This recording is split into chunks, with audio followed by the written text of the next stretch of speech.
Okay, let's see what we're doing as far as channels goes. 10 out of 17. 15 out of 17. 17 out of 17, all channels are healthy. I was really worried after last night because I don't know what happens to me, man. After interviews and shit, I just go into this weird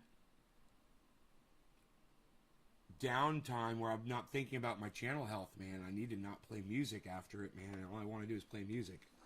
So stupid. But luckily, I see that I am broadcasting to all channels. I'm very happy to see that. And I want you guys to notice over there in the far top right corner, there's a fan blowing over there. And we've got two fans now. We've got one under the ladder where the camera is. And there's one all the way down there on the other end. And it's keeping a really nice breeze blowing through that. Getting those leaves all moving around and stuff. And you know, it makes the plants happier. They like wind. And they will grow faster and they will grow stronger. They will get more sunlight because of the wind knocking the leaves around. The reason they get more sunlight is because every second a leaf moves out of the way and exposes a leaf underneath. So the leaves are doing this, whereas normally they just sit like this, and this one would be shaded. Well, when the leaves are doing this, both leaves are now getting sunlight. So we're going to see even faster growth now with those fans in there. You guys will see. And if you guys want any indication as to how fast these plants are growing, go back and check us out 3 weeks ago and see where we were and look at what this plant right here is doing. Plant number 1. Which I must say is looking really, really strong right now, man. I haven't been out there, but just pulling up the camera and looking. Can some people still grow 99 plants? Bro, Oak Tree is growing thousands of plants. If you get the license for it, you can do it. You get the acreage, you can grow thousands. As much as you can grow on that fucking property. So he's got, I don't know, he's got like 5 acres developed for growing cannabis or something like that.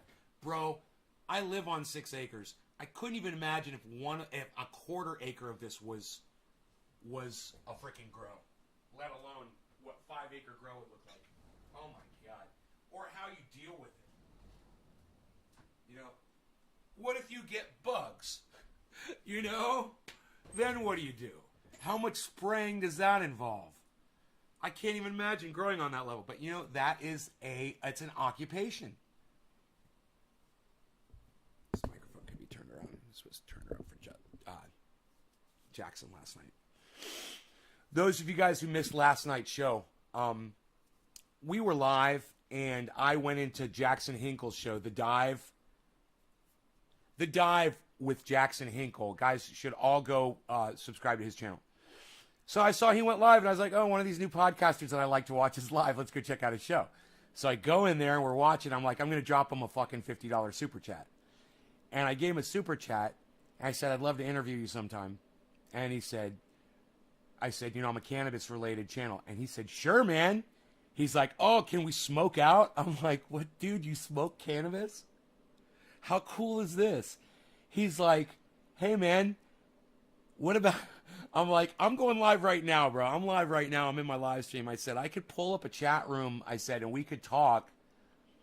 And I'm like, I'm just thinking about it. I'm just like kind of laughing to myself. And I look back at the screen. And he's like, let's do it. I'm like, what? So we did a whole interview last night, man. And it went really good. You're going to see, you're going to love this guy. You know, he's like if Kyle Kalinske and me were used to clone somebody. And they took his genes and my genes and they put them together in one dude. And then that dude is Justin Hinkle. He's got the fucking radical side. He's got the intelligent side. Notice it's not me. And it's put together. And he's put together, bro. The guy is put together. You guys should check out his show. He makes total sense. Now, I'm sure it won't be long before I find something that I can disagree with him on. But that doesn't matter, man. It doesn't fucking matter. Like, it doesn't matter that I will still recommend that you go and watch I'm Really Important, his channel. Because even though he's a Biden fucking supporter, and I think that is fucked up, I think they're still reaching him. And his take on AOC and Jimmy Dore and his take on Shahid Buttar, it's perfect. So I can't just, it's just like when I look at Ben Shapiro's stance on guns. And I'm like, it's perfect. You know, I agree with him. So, you know, I find something redeemable in almost everyone. Steven Crowder, Candace Owens, not yet. I'm still looking.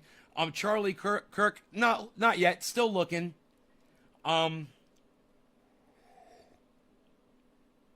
Okay, they do have one thing that I like. Are you ready? See if you guys can guess what it is that I like, that I have in common with Candace Owens, Steven Crowder, and I mentioned another person, didn't I? I'm not Ben Shapiro. I was thinking somebody else because I have something in common with him I already mentioned. Steven Crowder, Candace Owens, and Charlie Kirk. What do I have in common with those three right-wingers? Besides, of course, the fact, you know, I don't know what their stance on guns is, so I'm not even going there with this. So I'm just going to eliminate that right off the bat. You guys, let's play a guessing game. You see if you can figure out what would it be that I have in common, totally, with Steven Crowder, Candace Owens, and I don't know, let's just say, we could say Alex Jones, you know, any crazy right-winger out there. Oh, I said Charlie Kirk. And Charlie Kirk. I said crazy right-winger, and fucking Charlie Kirk just pops into my brain, bro. Isn't that funny? How does that stick up his ass like a lot of podcasters? Nay loves Michelle Bachman. Law. Hi, Jason Jackson. I love Michelle Bachman. Karen, hi, Karen. Okay, so I'll ask you guys. Dave Rubin. No, Dave Rubin and I don't have anything in common.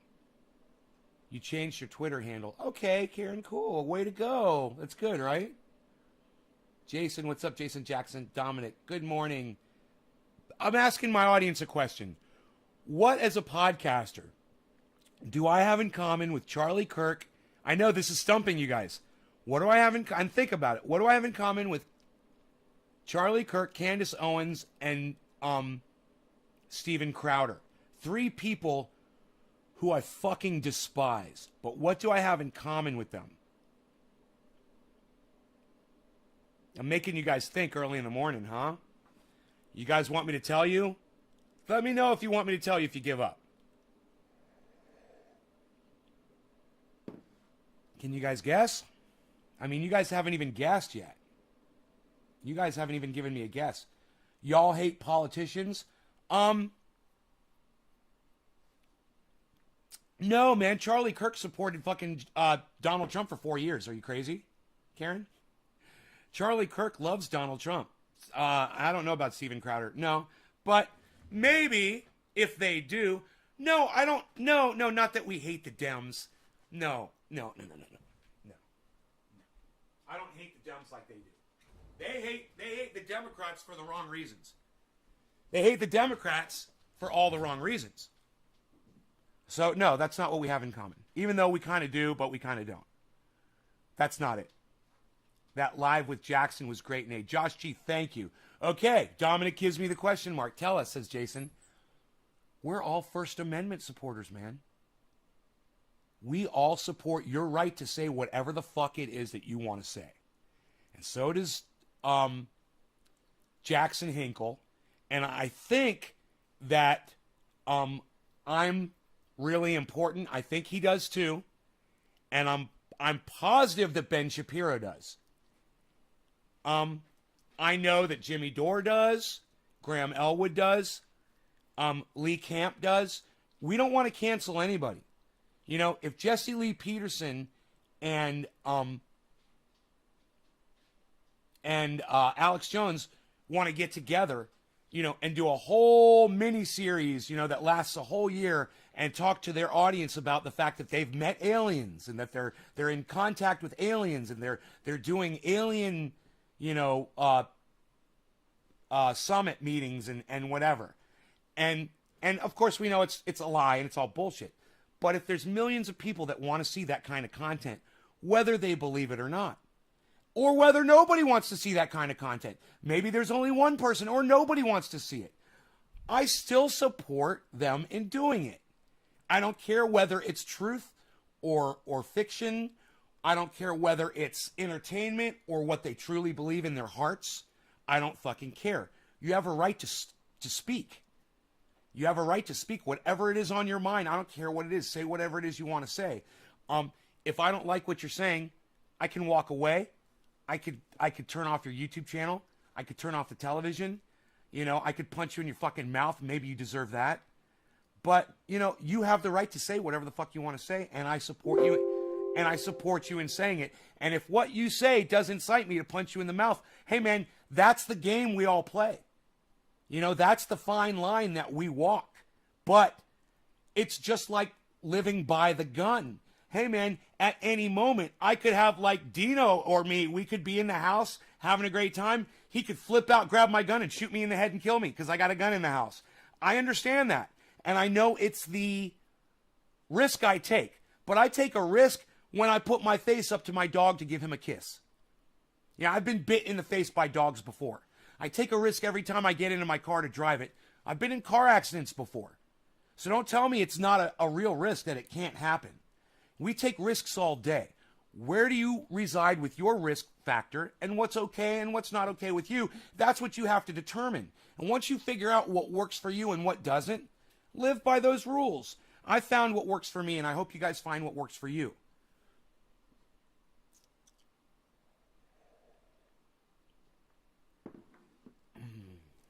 You know?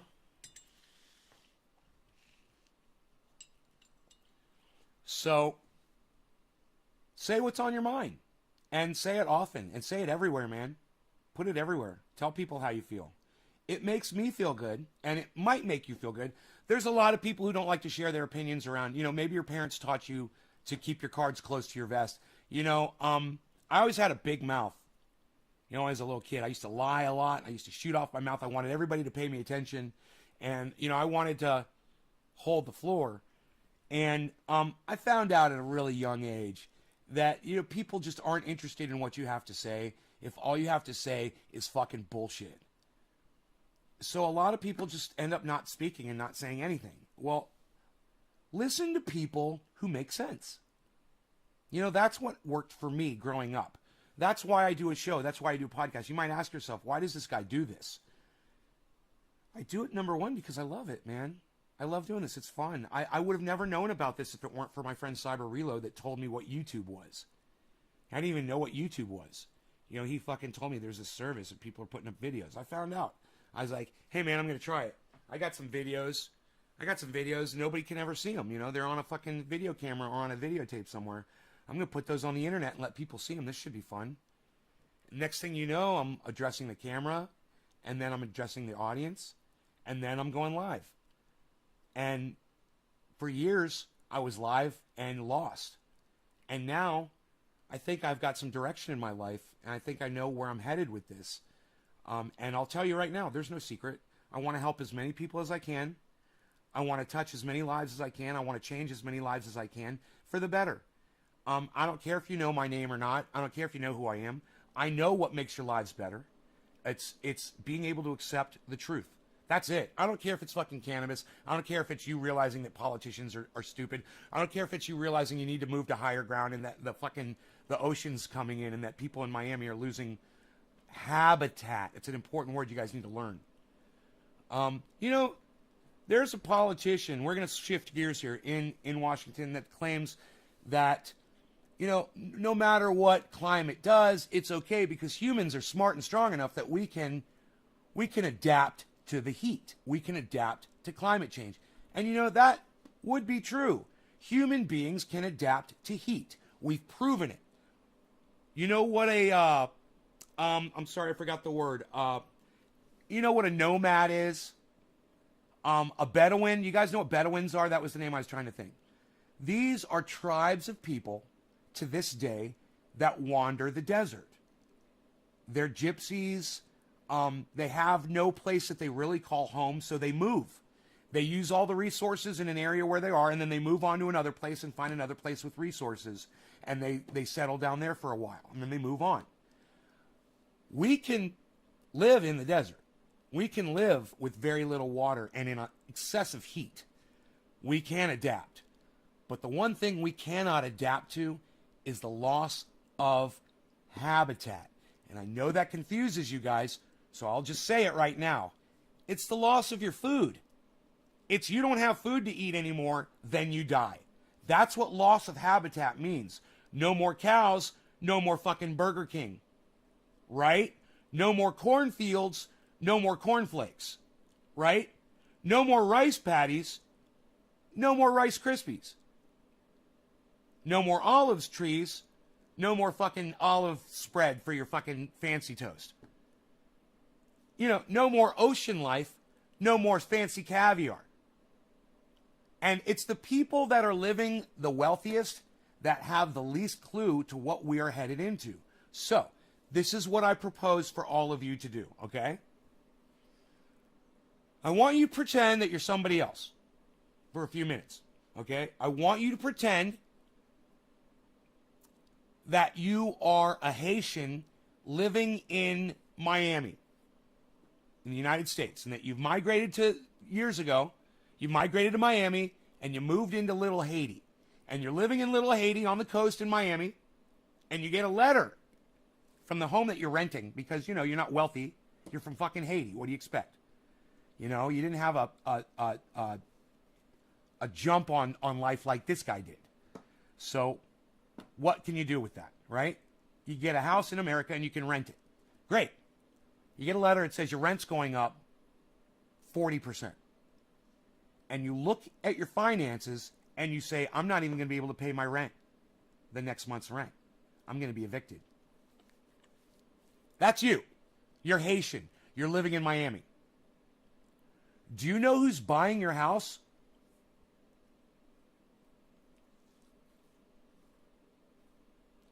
Wealthy Industries. Do you know why they are lifting your rent up so much that you have to move? Because they don't want you there. You know why they don't want you there?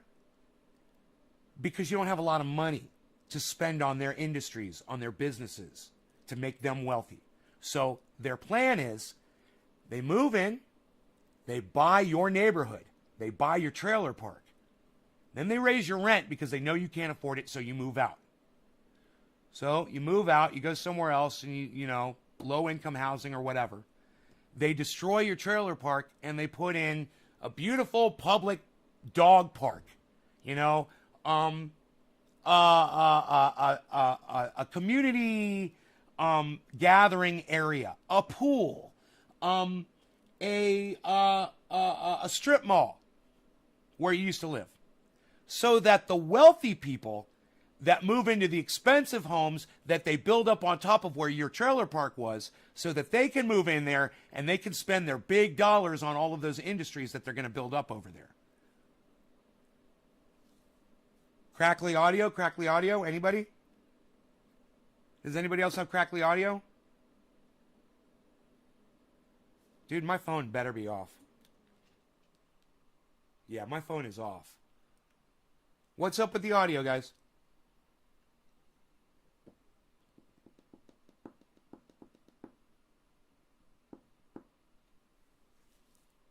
Now, I asked you guys to put yourselves in the shoes of a Haitian person that's living in Miami.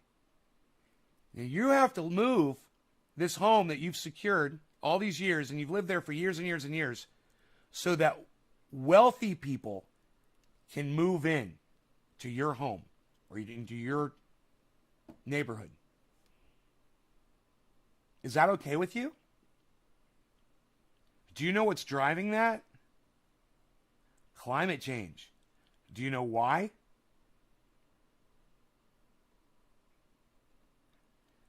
Because the housing market is exploding right now. People on the coast realize that their home values are fucking exploding, so they want to sell it. And people want to move in there and get these really nice homes on the coast. They're not thinking about climate. And the industries know that we're going to have problems with climate.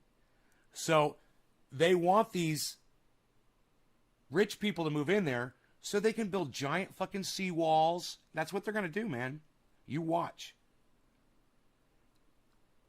They are using climate change and your misery, the fact that you're losing your home, so that they can make money off of your backs. And they're going to make a ton of it. They're going to turn Miami into a raised bed city.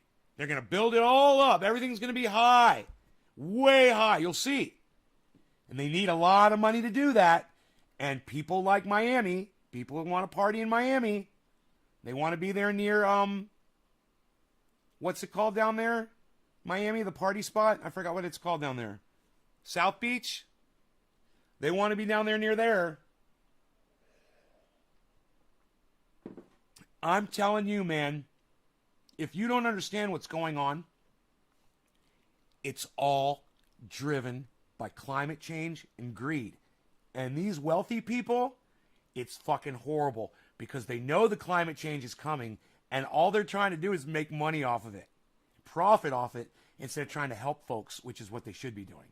Talking about it, they're keeping it quiet, they're not talking about it, they know what's going on, and they just want the poor people out so they can go in there and build up their fucking, their altitude. They want to raise Florida, they want to raise it up, build the walls, you know, and install pumps, and just, you know, act like as the Titanic is sinking, they're going to be up on the fucking smokestack saying everything's fine up here.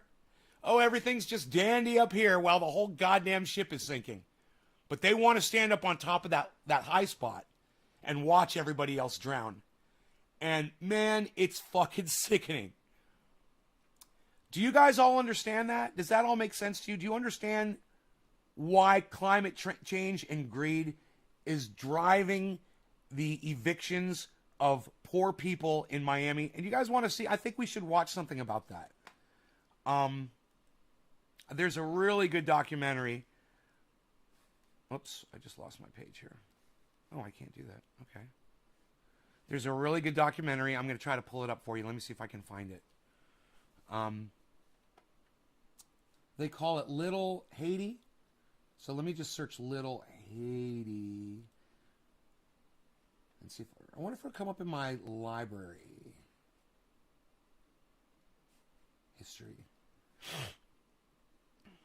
I want to thank all of you guys for coming to the show this morning. No, I have not used cannabis yet, but I will soon. And I want you to look at these plants, enjoy how big they're getting. If you have any questions, feel free to ask. You guys want to learn anything about what I do? This documentary is from 2020. This was right when COVID was starting, guys. These people had no idea what was coming. This was they put this out in May of 2020. So they were probably doing this 2019, and there's nobody wearing masks and there's nobody social distancing. So just so you know, this was a little over a year ago probably. Let's I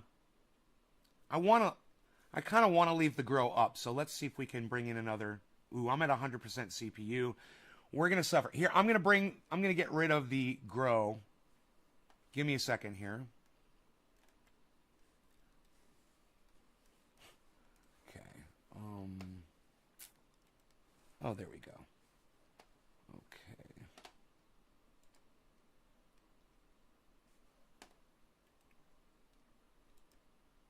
Exit. Dude, some engineer, right? It says, I click exit to close. So I have to click a window. It opens a window. There's a drop-down list. I have to select exit. So I click on exit. Then another window pops up.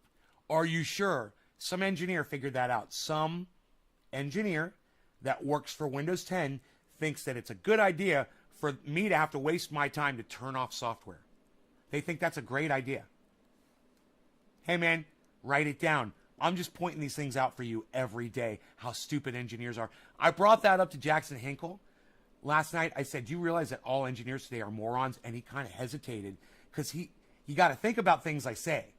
Because the things I say sometimes They're not totally true, but they are. They're applicable, and you have to kind of realize where I'm coming from and be like, okay, not all engineers are idiots. Like, for instance, there are engineers that are landing rockets that have taken off. There's engineers that are doing fantastic things. But there are engineers out there who are total fucking hacks. They cheated their way through college to get their degrees, and all they want to do is slap their tiny little pea-sized ball sacks on software so they can leave their fucking imprint on them for the rest of their miserable fucking lives. Hey, Doc, what's up, buddy? Houses used to be pretty cheap in Ludington, Michigan. Now it's crazy. Yeah. The market is exploding. That's why industry is moving in to purchase these properties. Because they're seeing, they're catching their set. Their waves are coming in. Using climate change to their advantage. Money, money, money, you all. Sounds like Stan Nicholson. Thank you, Stan. Yes. Best time visually to start adding nutrients and tea. Josh G, no, it's not the best time, man. Dude, you have no fucking idea what you're talking about. So do me a favor, Josh G. Don't give my audience grow advice. Okay? Love you, bro, but you don't know what the fuck you're talking about. Let me give them the grow advice. These plants have been getting compost tea since day one. They have been in amendments since day one. And they're getting plenty of nutrients in that amended soil since day one. No, you didn't put a question mark, man. You just said best time. So I don't see a question mark, man. You made a statement. Okay, I understand. You're asking me a question. You're like, when is the best time visually to start adding nutrients and tea? And I'm glad I answered your question. Okay. Use punctuation, Josh. I don't know what you're trying to say to me. But thank you for telling me that you're asking me. Yeah, okay. It was a question that was not formed as a question. I got you. I didn't realize we were playing Jeopardy. All right, hold on. Let's watch this. Sea levels are threatening. Hey, Ronnie Hankey, I love you. What's up, buddy? Scientists have developed this simulation showing an extreme scenario where sea levels rise roughly 10 to 12 feet. I hope you can hear okay. All just the... Florida. I think it sounds okay. You would have to take that house and put it on stilts probably 10 feet if you want it to last for the next 30 years. But as wealthy waterfront communities become uninhabitable, Haitians built this place, and you're getting kicked out. Yes. the residents pushed out of their homes are not just the ones in the path of rising waters. Pay $1,800 Thank you, in 5 Ronnie. days, and you have to leave. Are you scared? Yes, of course. Welcome to Base Camp Little Haiti at the Magic City Innovation District. This is our immersive art park. What are we looking at here? This was our first piece of evidence to prove that climate gentrification was real. Did you guys hear what she just said? She said she had proof that climate gentrification. Do you understand what that is? Listen again. The street is filled with salt water. What difference does it make how high you make your house? I took a video of a guy on a paddleboard going right down the middle of Alton Road, you know, in a foot and a half, 2 feet of water, paddleboarding down the... I don't know what just happened. I don't know what just happened. It's What are we scary. looking at here? This was our first piece of evidence to prove that climate gentrification was real. Climate gentrification. Who could tell me what climate gentrification is? And I'm going to give you a big fucking hint. When I started this segment, I literally explained it to you. So what is climate gentrification? Go ahead. The first person to tell me wins. What is climate gentrification? I have a feeling Steve Running already knows. What is climate gentrification? Let's get high. Bab Bab Blue Jaws. Cheers, brother. Bottom of the hour.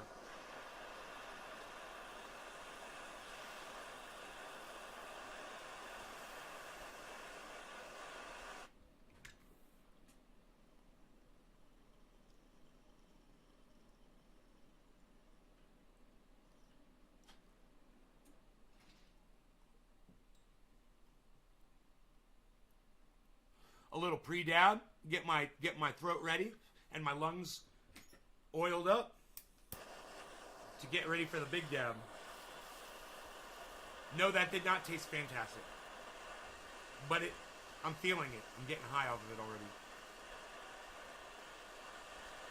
And I'm going to have to reload my torch.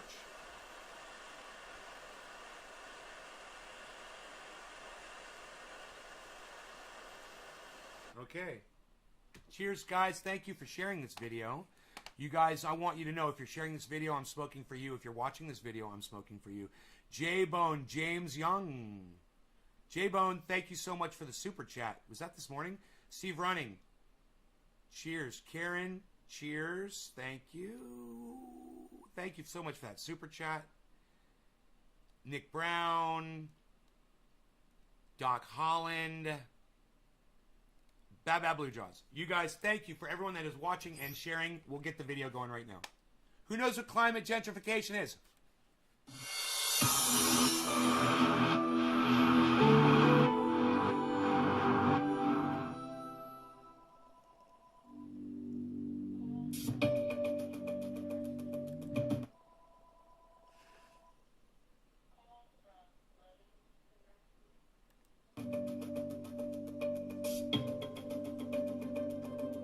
Miami, Florida is one of the priciest places to live in the country.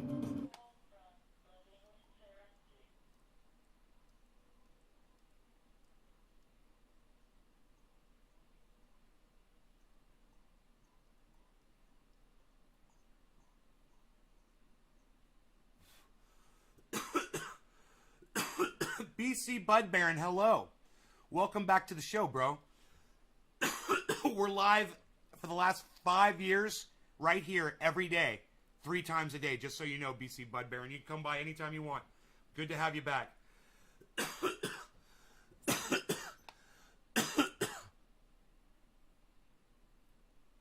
Adding nutrients tea.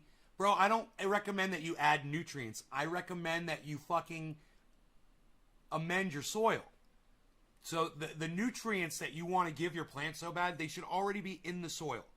So the only thing you have to give your plants, really, is compost tea. Get this whole nutrients thing out of your fucking mind. You don't need them. You're being sold a fucking lie. Okay? If you're spending money on nutrients, you're spending money on shit you don't need. If you've got coffee grounds and eggshells, and used rotten vegetables, you're going to get plenty of nitrogen, man, and back guano and bone meal and blood meal. Those are not nutrients, man. Those are amendments for your soil. You guys got to get this whole nutrient thing out of your fucking minds, man. Stop with the nutrients. Stop saying nutrients. You need fucking amendments. That's the word. Okay? You awesome. I hate the whole additives that get pushed on you. Right. I mean, I was pushing Remo Newts for the longest time. And then I fucking realized, a couple years, I didn't use any nutrients. I used a little bit of fish emulsion, man. Some fish fertilizer. Just, that's it. The whole nutrients thing, you don't need it.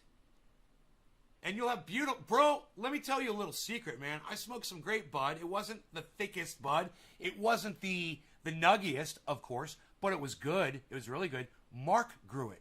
And you know what he fed his plants? Water.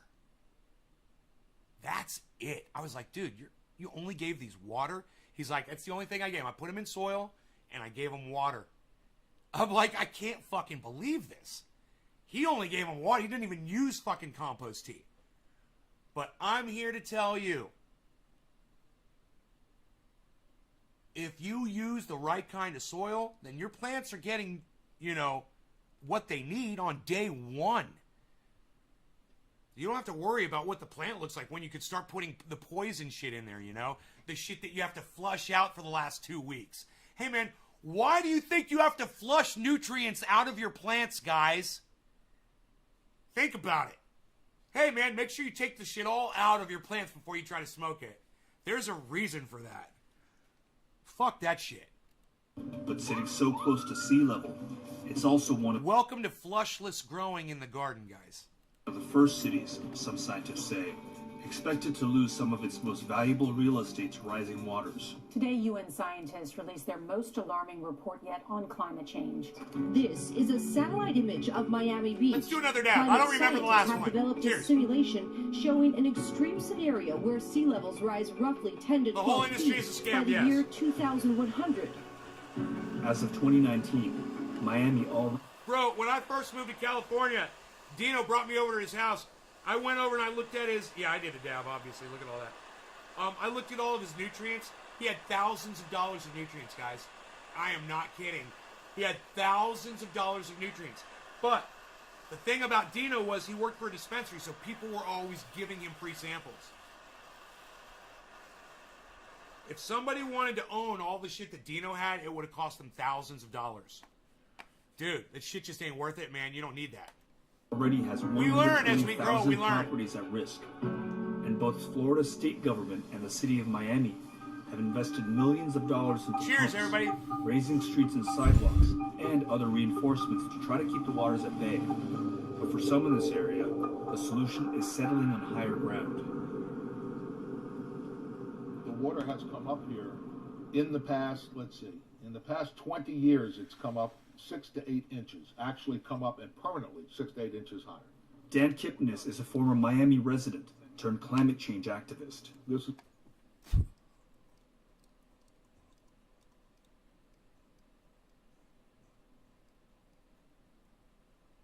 We're stopping there for a reason. Because what that man just said is the most important thing that is said in this entire show.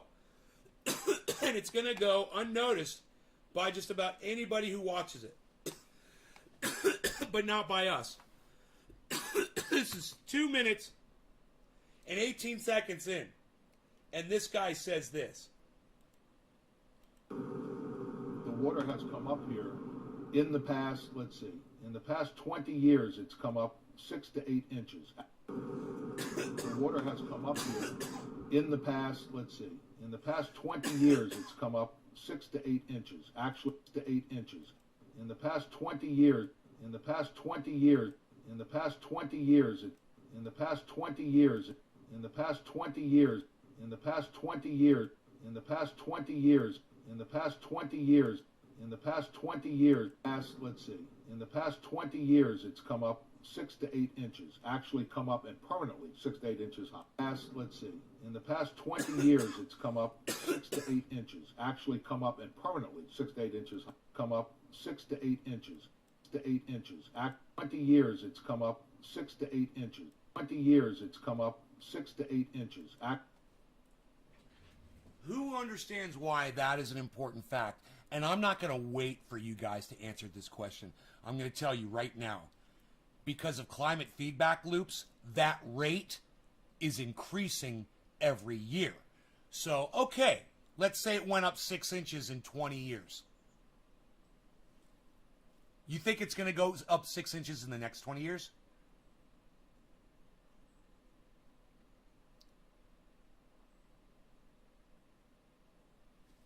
Of course not. Why? Climate feedback loops. Why?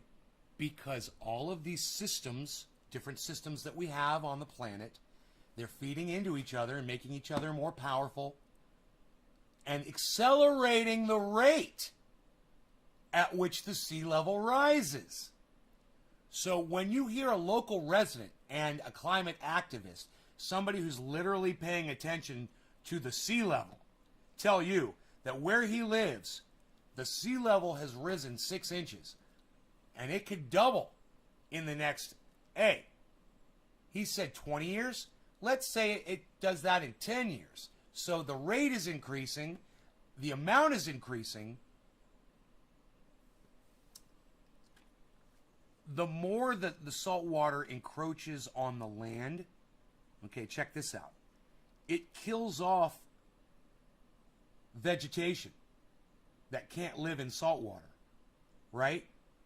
When that vegetation dies, the roots die. When the roots die, the habitat that it's supporting, the ground underneath them, it starts to erode under the ocean levels that are rising, right? All of that shit that's in the ground, whatever it is, it goes out into the ocean, and silt and shit like that, fucking poisoning the ocean. And guess what? The sea level rises even higher. So these things are feeding off each other right there. As the ocean comes in, this sediment goes out in the ocean. As the sediment goes out in the ocean rises. As the ocean rises higher, it kills more plants. As those plants die, the the sediment underneath goes out in the ocean, putting more what? More mass into the water. Because it's eroding into the water. The sea level's going to rise more. As it rises more, it erodes more land. This speeds up. And this is what's going on. And that's just one climate feedback loop out of over 60 that Dr. Guy McPherson has already identified. And you guys can check him out on naturebatslast.com. Naturebatslast. Very important that you guys latch on to just this one concept. In fact, if it weren't for the lives that were being wrecked in Miami, I would say we could stop watching right now. But it's very important. Let me explain something to you, okay? In my recording studio that I used to run, I did sessions with some Haitian bands. And they are some of the nicest, loving, giving, caring, colorful, musical people I've ever had the pleasure of being around. I've traveled around the world a little bit, and I got to tell you, Haitians are amazing people. When you find out what's happening to them in Miami, when you know what kind of people they are, it will affect you. Actually come up and permanently 6 to 8 inches higher. Dan Kipnis is a former Miami resident turned climate change activist. This is a pump, city of Miami Beach, to pump water out. It's pumping it into the bay. And these are temporary pumps. They put them all over. You'll see it. And those wealthy people want permanent pumps and walls built, and they will do it. You watch. This is what's going to happen. There's going to be a fucking resident on the beach, and he's going to build a big wall. He's going to build such a big, beautiful wall. He's going to build it all the way around his residence. He's going to build a big freaking wall. Watch.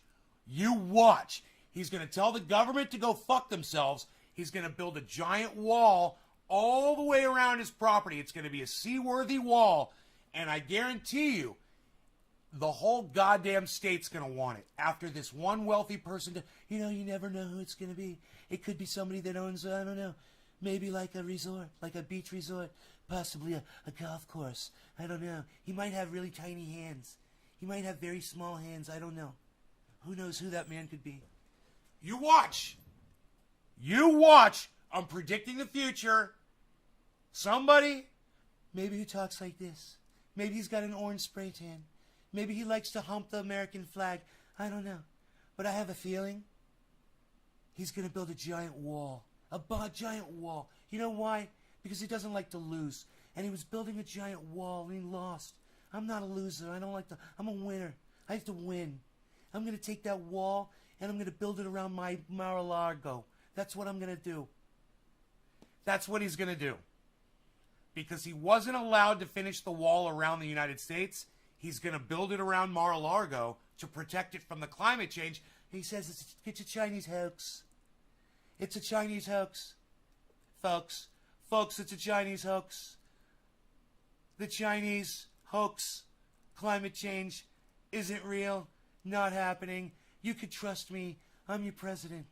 You voted for me. You love me. You love my children. Here we go. See this house right here? Mm-hmm. Essentially, it has been raised, what, a foot from the road? Uh-huh. All right. You would have... You think, yeah, a hurricane could destroy that fucking wall? And, bro, you can build a wall that can withstand a hurricane, I bet. And I bet you if he does it, he's going to have to because the hurricanes are getting stronger and stronger. Bro, we're going to see a Category 6 in our lifetimes. I promise you. I promise you, we're going to see a Category 6 hurricane. And you guys are all going to be like, oh my God, Nate fucking called that shit. He said there was going to be Category 6, man. Holy fucking shit. Watch. Watch. It's because it's heating up and we've got more moisture. As it heats up, we get more moisture in the air. This is all hurricane fuel. Hurricanes love, warm ocean temperatures and humidity. That's why Florida always catches it right there around the equator. Have to take that house and put it on stilts probably 10 feet tall if you want it to last for the next 30 years. 10 feet. Look at how high their stairs are. See, they got it. But what do? Adam, if the street is filled with salt water, what difference does it make how high you make your house? That's why they're going to have to build walls around the city to keep the water off the streets. Bro, they're going to be building infrastructure in Miami unlike anything you have ever fucking seen. Watch. Some Arabian sheik is going to be in Miami. He's going to move to Miami. Probably already lives there. A billionaire. He's going to move there and he's going to say, we're going to build overpasses everywhere so we can get around. Watch. Watch what they do. They're going to turn that thing into fucking Louisiana. Watch what they do. You're going to be driving for miles over fucking ocean, man. I took a video of a guy on a paddleboard going right down the middle of Alton Road, in a foot and a half, 2 feet of water, paddleboarding down the busiest street in Miami Beach at a high tide. Okay, well, the water looked to be about 4 inches deep there. You could see his paddle wasn't going that far in. He couldn't get the paddle any further. So it wasn't that deep. But that's not the point. The point is, that's salt water, guys. That's not rainwater. That water is so fucking destructive that everything it comes into contact with starts immediately dying and rotting. And, they've got a hell of a problem on their hands. And remember, this is only from last year.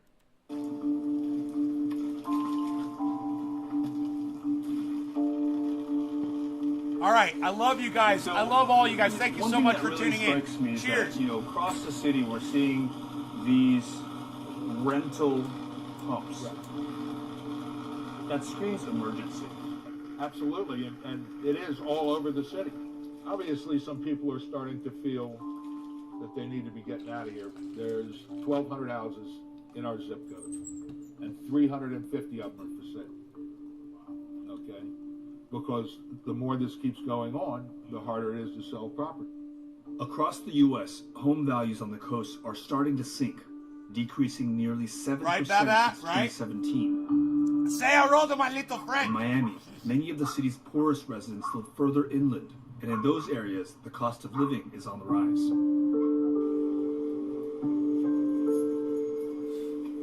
I'm living here since 2003. Estos son haitianos. He's a friend. He's from Nicaragua.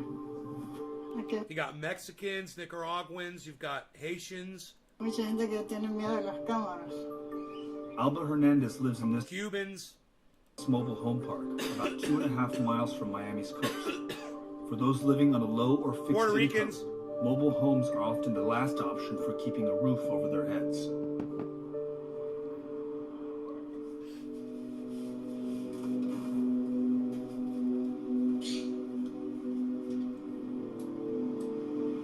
Yeah, they just had a really bad fucking storm, bro, in Asia.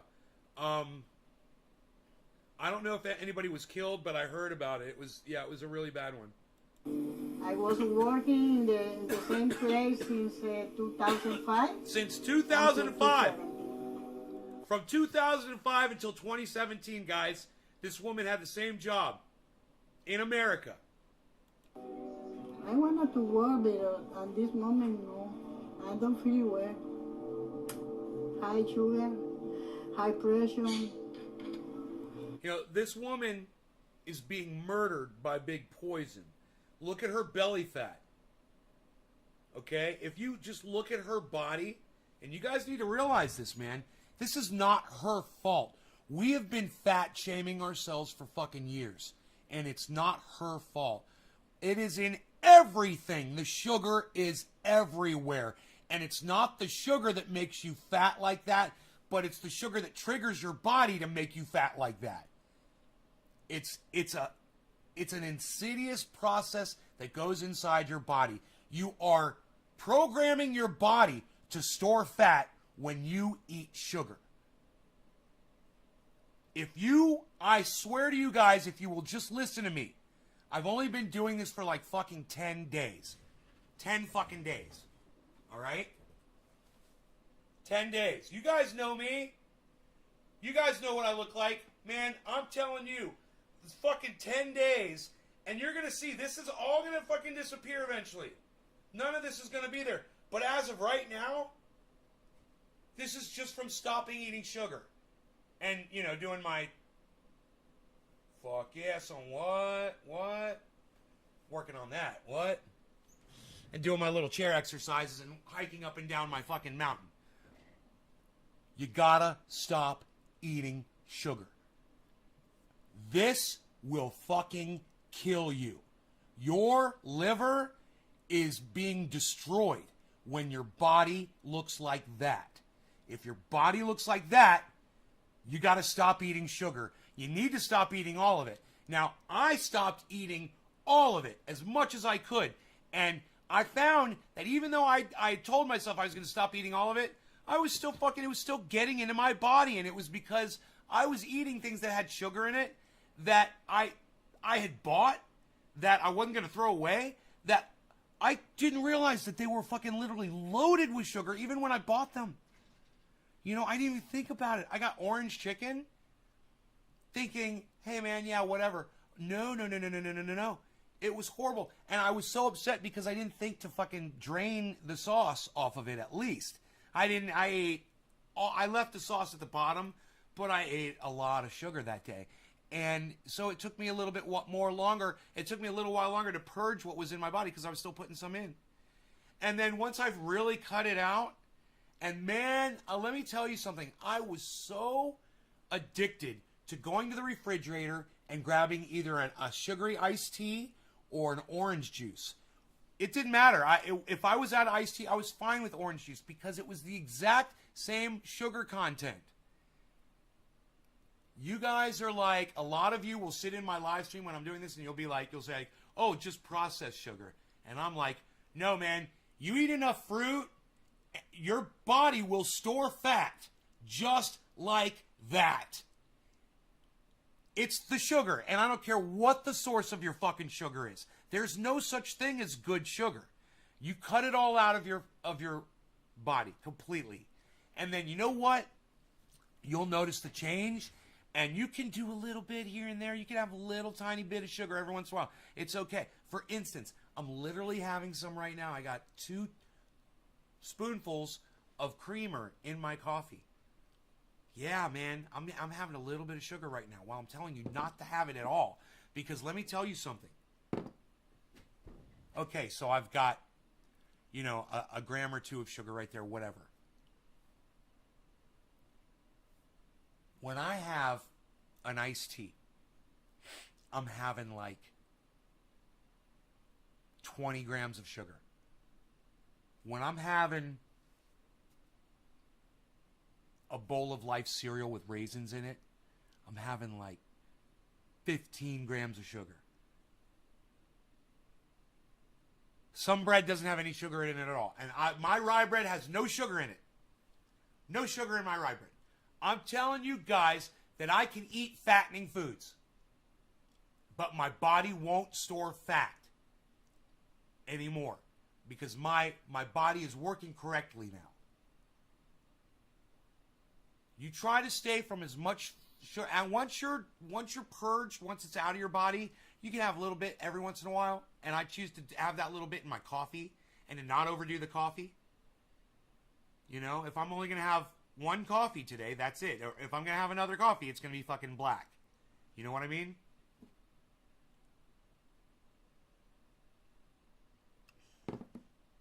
The beautiful thing about the coffee that I'm drinking right now is it doesn't taste sweet. It's so bad, this fucking pumpkin spice coffee, it's so bad that literally 2 tablespoons of the cold creamer that I put in there, it doesn't make it sweet. It just doesn't make it bitter anymore. So I'm not satisfying a craving for sugar anymore. Now, last night, I had a craving. I was sitting here, finished up the show, I was really high, and I kept thinking about the ice cream that's in my freezer. So then I went over to my cupboard and I opened it because I was thinking about the Life cereal. And then I closed the cupboard, I came back over and I sat down and I was thinking about, for some reason I got back up and I looked at the cupboard and I thought about the Oreo cookies, and so the weirdest thing happened to me when I thought about the Oreo cookies last night. As soon as the Oreo cookie popped into my mind, I thought about fats and oils and toxins, greasy toxins from the Oreo cookie sliding down my throat. Like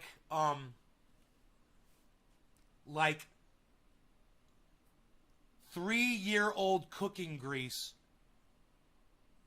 from the bottom of a grill drain in a restaurant going down my throat. Like bacon grease sitting outside that mice have jumped into and drowned in the bacon grease. Bacon grease. And there's dead mice in the bacon grease. And that going down my throat. It wasn't intentional. But my brain interpreted an Oreo cookie to be just that. And it just happened. And I walked away. I had a glass of water. And I walked away. I went on and got on the scale, and I was 177 pounds, 176 pounds. I was like, holy shit, man. I was like, I'm fine, man. I went to sleep. It was midnight.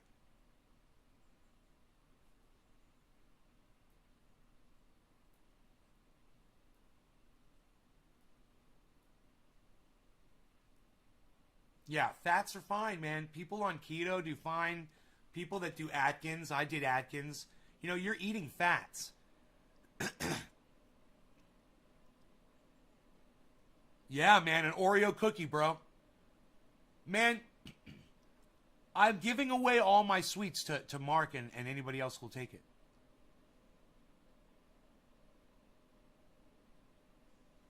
I've got my motivation. This is my motivation, man. I posed today by that door right there. I was standing by the glass sliding door. Let me close this door. Flies are coming in. It's beautiful outside, 79 degrees. I told you guys I wanted a six-pack because I was hanging out with my friends Dave and Billy down at the Springs in Florida. And we were standing, this is a funny story where I've told it on here before. We're standing at this big park that we have down in the neighborhood. There's this beautiful spring that you can dive in, see-through water. It's gorgeous. It's got waterfalls. It's an amazing place. It's full of fish and turtles. There's alligators and snakes and birds, and it's a preserve. There's bear and deer. Anyway, so we're out there, and there's this girl, and she's got a little six-pack going on. And she's standing across the spring from us with her buddy, another girl, and they're sitting there chatting. And this girl's standing there with her, in just her bikini. But I gotta move my chair just so I can do this. I need so much room to stand like she's standing. She's literally standing like this. I hope you can see how my feet are planted. My feet are like, the one foot is pointed this way, and this foot is pointed at 2:30 o'clock. So, noon and 2:30 o'clock. Hand on shoulder. Remember, bikini. Are you ready? Here it is. Talking to her girlfriend like this. Yeah, so, we're just hanging out. And, I'm chilling down at the gym with my friends, my boys.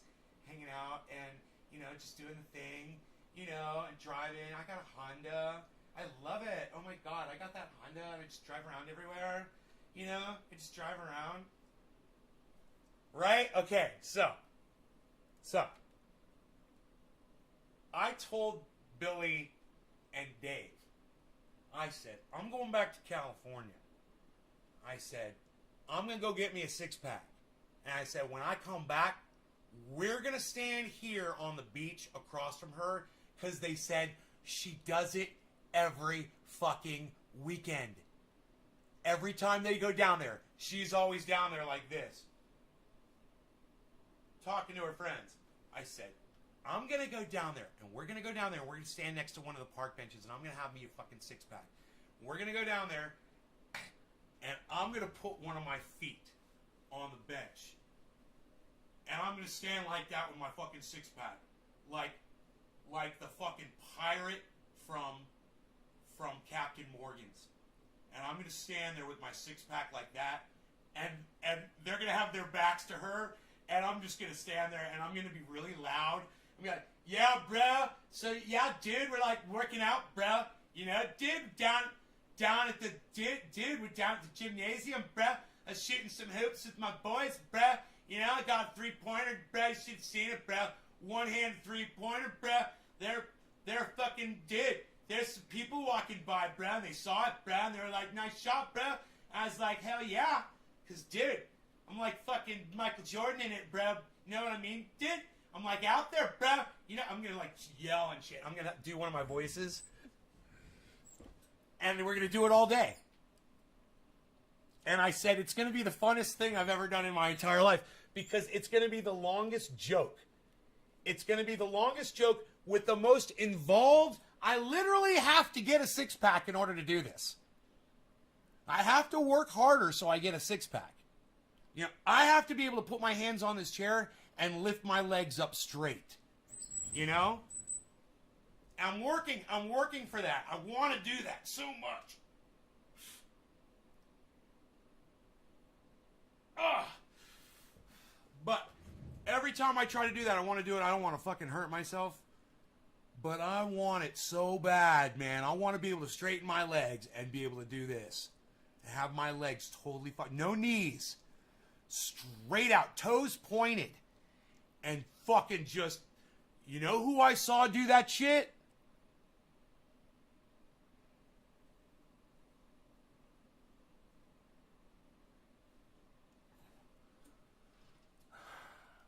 I know his first name. His first name's Ben. You guys, who's the guy named Ben? Famous guy, Hollywood. I could give you more information, but I'm not going to. I want to see if you guys guess. Who could do that?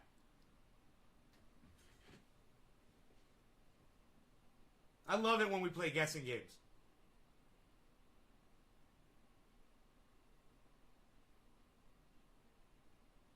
Hey, Beazle, what's up, buddy? You okay? Oh, are you going to lay down? Ben Affleck? I've never seen him do it. Ben Stiller. Exactly. I bet Ben Affleck could do that shit. Yes, Ben Stiller. Now, what movie did I see Ben Stiller do that in? Where did I see Ben Stiller fucking with his arms like this? Like this. And he was on, I'll even tell you this, he was on fucking,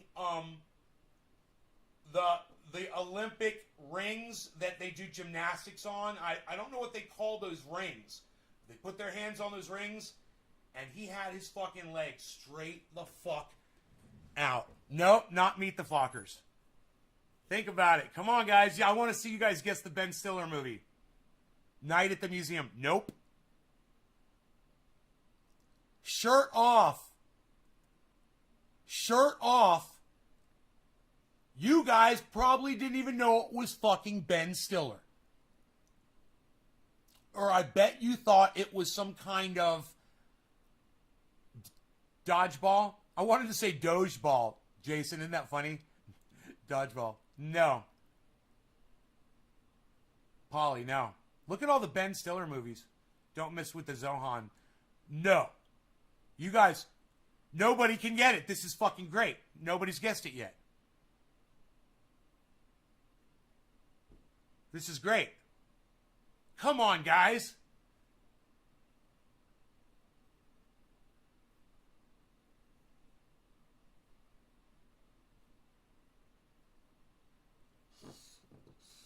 I was inspired. Something about Mary. No. I was so inspired when I saw that Ben Stiller could do that.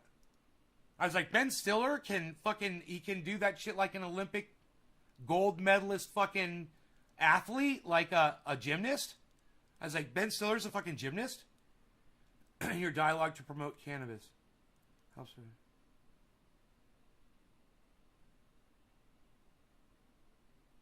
Jerry, no, it's not. We're talking about something totally different. This is not your show, bro. Don't tell me how to fucking run it. That was just stupid. Back to school. No. Heartbeat Kid. No. 3 minutes. Thank you, Bad Bad Blue Jaws. Lynn Marie! Lynn Marie gets it. Zoolander. Yeah, Zoolander. Now, what's the scene? Why is Ben Stiller on Olympic fucking hoops with his, what are those things called? Are they called the, it's not the, because that's also, they do the uneven bars, right? It's uneven bars, and then they do the, what are those things called? With the hoops and the chains. What are those things called that are hanging from a bar? It was those things. The rings? Thank you, Billy. Yeah, the rings. Yeah, bro. Ben Stiller does the rings. Ben Stiller, I bet you if I got on those fuckers, I couldn't even lift myself up. Yeah, I think I'd have to be able to do a pull-up before I could get on those motherfuckers. You know? Do you guys remember... Oh, Lynn Beach... Yeah. Do you guys remember why Ben Stiller was on the rings in Zoolander? Did you guys realize that that was Ben Stiller?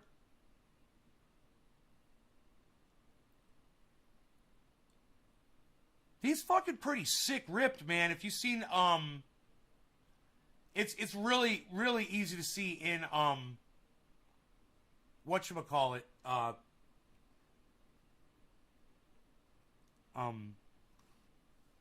Tropic Thunder. Tropical Thunder. God, I'm such an old man. Tropic Thunder, man.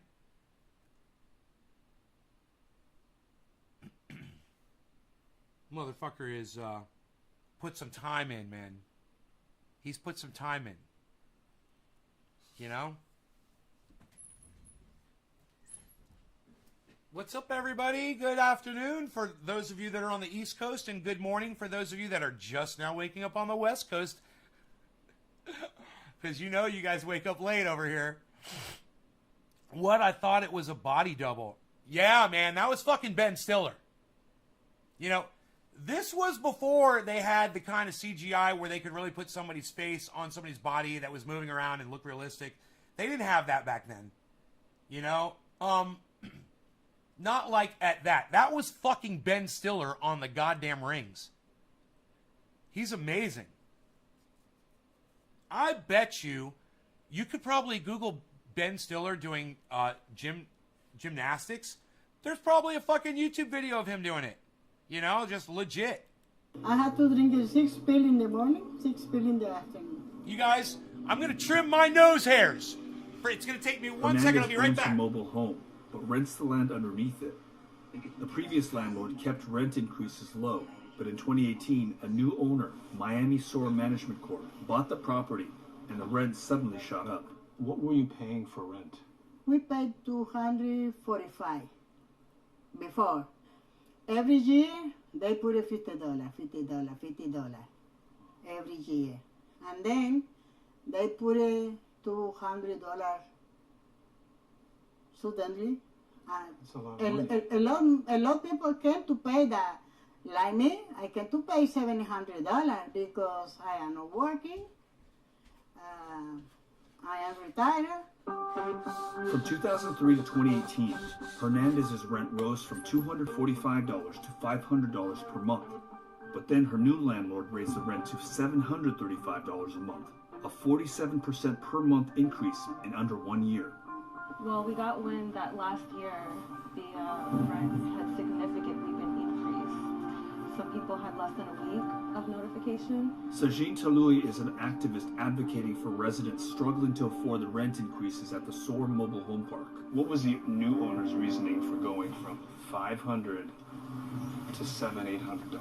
They had stated that they were using the money to make repairs to the homes, to bring it up to code, but there hasn't been much of anything done. There's so many hazards. You see the open pipes, broken cement. I mean, if you have kids, they can't even walk around and play here. For decades, housing costs in areas like this have remained low. But as waters rise on the coastal homes of wealthy residents across South Florida, advocates say poor communities are being replaced by high-end properties. What is the state of affairs for people who are living in mobile home parks now in Miami, in Greater Miami? In the last 4 years alone, at least 7 mobile home parks have closed down in Miami-Dade County. I have no idea how much I could bench. I've never really tried, so I don't know. I love you. Remind me of that scene from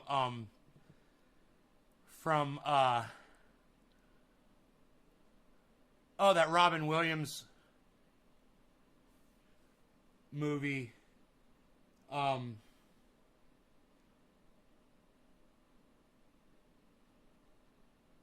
Hey, dude, where he says, "Oh, so you work out?" He's like, "You look like you've been working out." He's like, "Yeah, I work out. I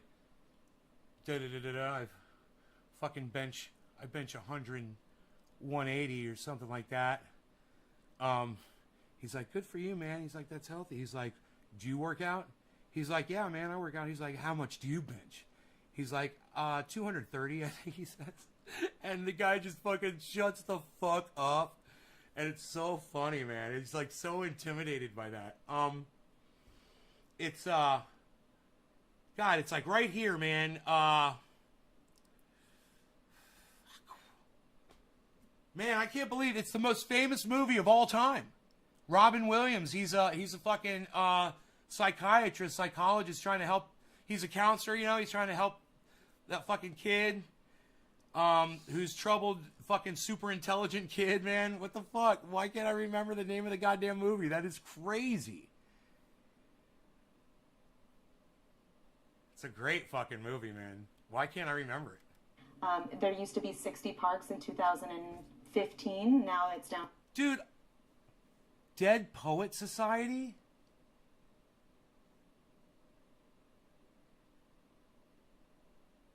Good Will Hunting. Billy, thank you. Yes, Good Will Hunting. Thank you, bro. To 53, and about 700 housing units have been lost. Attorney Najla Calvo represents residents contesting the rent increases by their landlords, including Miami Sur resident. Yeah, the one with Matt Damon. Alba Hernandez. I unfortunately expect to see more in the years to come because there's a limited amount of space in Miami that's developable. If you look at the county and the land, a large portion of the county is swamplands. So you have a small strip toward the east of the county and south of the county that's actually developable.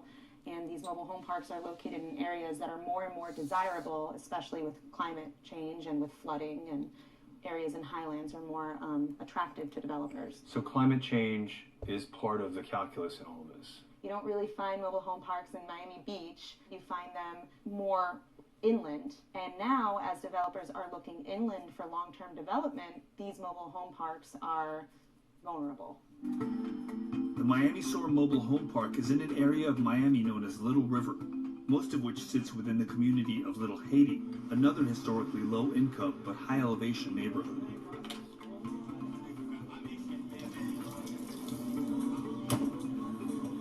Thank you, sir. Awesome. Oh, you weren't kidding. That is cold. Oh, this is great. Little Haiti began to take root about 50 years ago when Haitians fleeing the brutal dictatorship of Jean-Claude Duvalier found refuge in this area.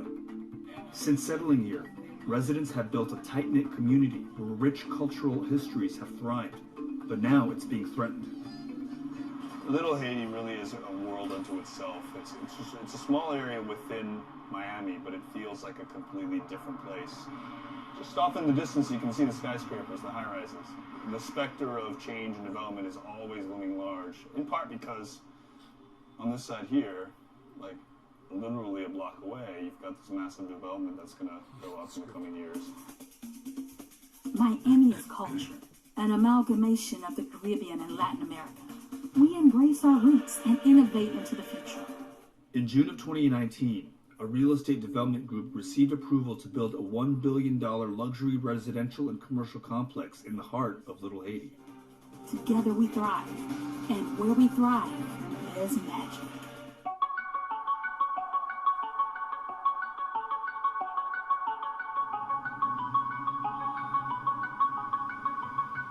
that sun right there, magic. And you know, the federal government does nothing to step in and stop any of this. They just sit back and watch it happen. They facilitate it. The federal government of the United States facilitates this, guys. They make this all possible. And, you know, there's no regulation to stop these industries from doing this. There's no regulation to stop them from jacking up these people's rents. So I asked you before if you guys knew what racial climate it's just called climate degentrification is. What that means is they're using climate as an excuse to move people of color out of an area that they want to develop. Because it's worth way more money to them and the federal government if there's a bunch of wealthy people living there having wealthy little babies. That represents the controversial new development that's... No, Bad Blue Jaws. It goes... No, I didn't see that, bro.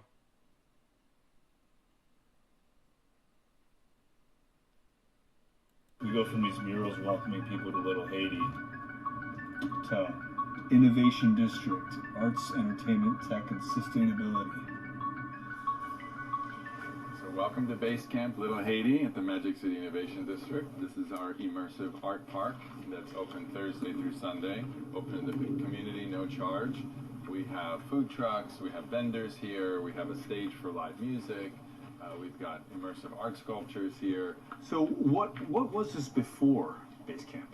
This was a trailer park for over 110 years. We're actually only the second owner of the property. Feels very Burning Man.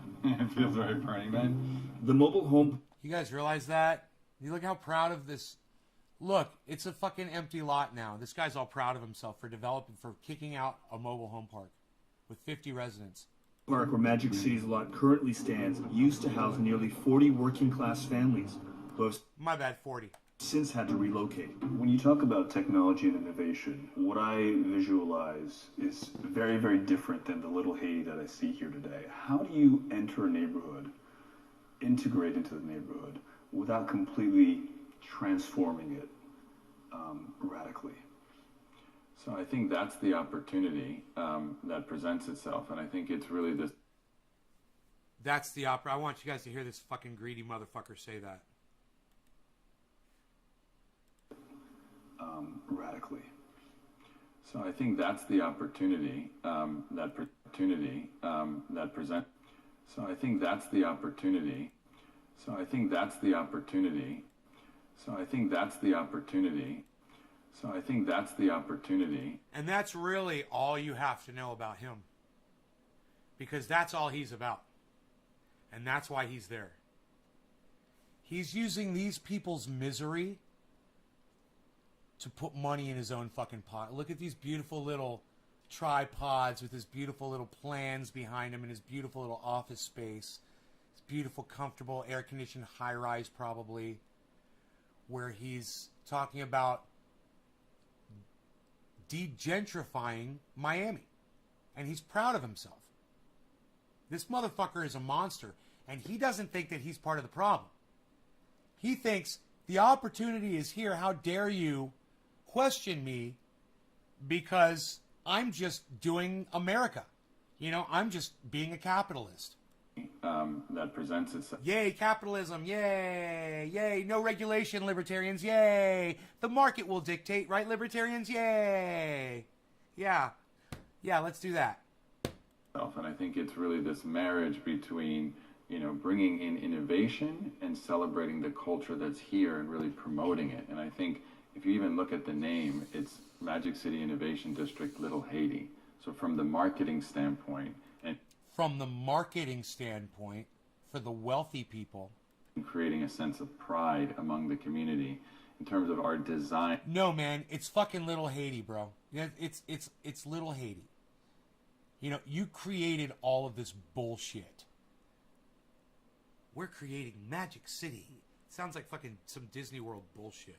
Here and really promoting it. And I think If you even look at the name, it's Magic City Innovation District Little Haiti. So from the Magic City Innovation District. It sounds industrial. Oh, but we're going to put Little Haiti at the end because, hey, we love you. And this is, we're taking our, did he say industrial district? What did he say? City Innovation District Little Haiti. Innovation. Innovation, which means industrial. Innovation District. So from the marketing standpoint and creating a sense of pride among the community. You know, with 2 words, we're going to put 2 words in the name. So that's how we're going to cater to the residents that we're kicking out of their homes, that we're evicting, that we're raising their rents 40%. This fucking monster right here. This fucking piece of shit right here. In terms of our design aesthetic. The developers of Magic City haven't yet determined prices for residential units, but property values here are already up 16% since 2014. It can be good news for longtime residents that own property, but data... Yeah, and guess who owns the property, man? It's not those residents. They're all renters. Right? So a lot of corporations own some of those properties too. Not just landlords. Some of those are owned by realty agencies. They're owned by large businesses with holdings, and properties or some rental properties, or sometimes their holdings managed by management companies for them. Let me see what this phone call is really quick.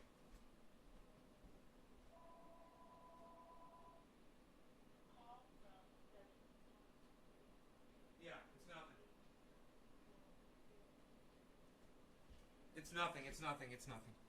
It's just one of those computer calls, you know, you get them. From 2015 indicates that 3/4 of Little Haiti residents rent their homes. So what are we looking at here? So this is a map of the city of Miami. These numbers you see on the map are the elevation. So as you closer to the water, you see 0, 2, 1, and 3. You see right here, Northeast 2nd, that's where Little Haiti is. So we're looking at numbers in the teens. Right. And if you flip over to the back side of the map, it shows you the vulnerability of these communities by the renters. So the darker the map is, the more renter population it is. So if you put these 2 maps together, you see that the concentration of the highest renter rates is exactly where the lowest elevation is. Elevation is highest. Oh, highest. Which, as we experience more sea level rise, people are going to start buying up there. Right. This was our first piece of evidence to prove that climate gentrification was real. My bad, I had it backwards. So that was further away from the coast. Now you're in downtown. It was further away from the coast, my bad. This is the Louis Market, is a Haitian guy. This is Haitian barber shop right there. Luis Rosemont was in the first wave of immigrants that started Little Haiti, but he was recently priced out by rising rents and had to relocate to cheaper housing at lower elevation. Hey Tula, let's do a bong rip. Cheers. It was, not right now. Unethical So capitalism. Yeah, Phil. Yes. What's up, buddy? I say that. TC says, what a dirtbag. I see lots of for lease raise signs. with no upgrades. Scam. Says Yes, bye-bye. exactly. Cheers. Yeah, they don't have any problem to change the community. I tell you, the problem is the condition they remove Haitian.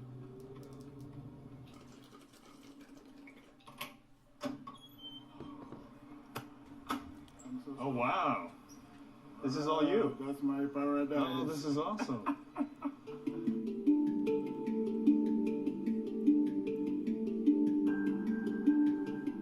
What do you think about my mural? It's like another world.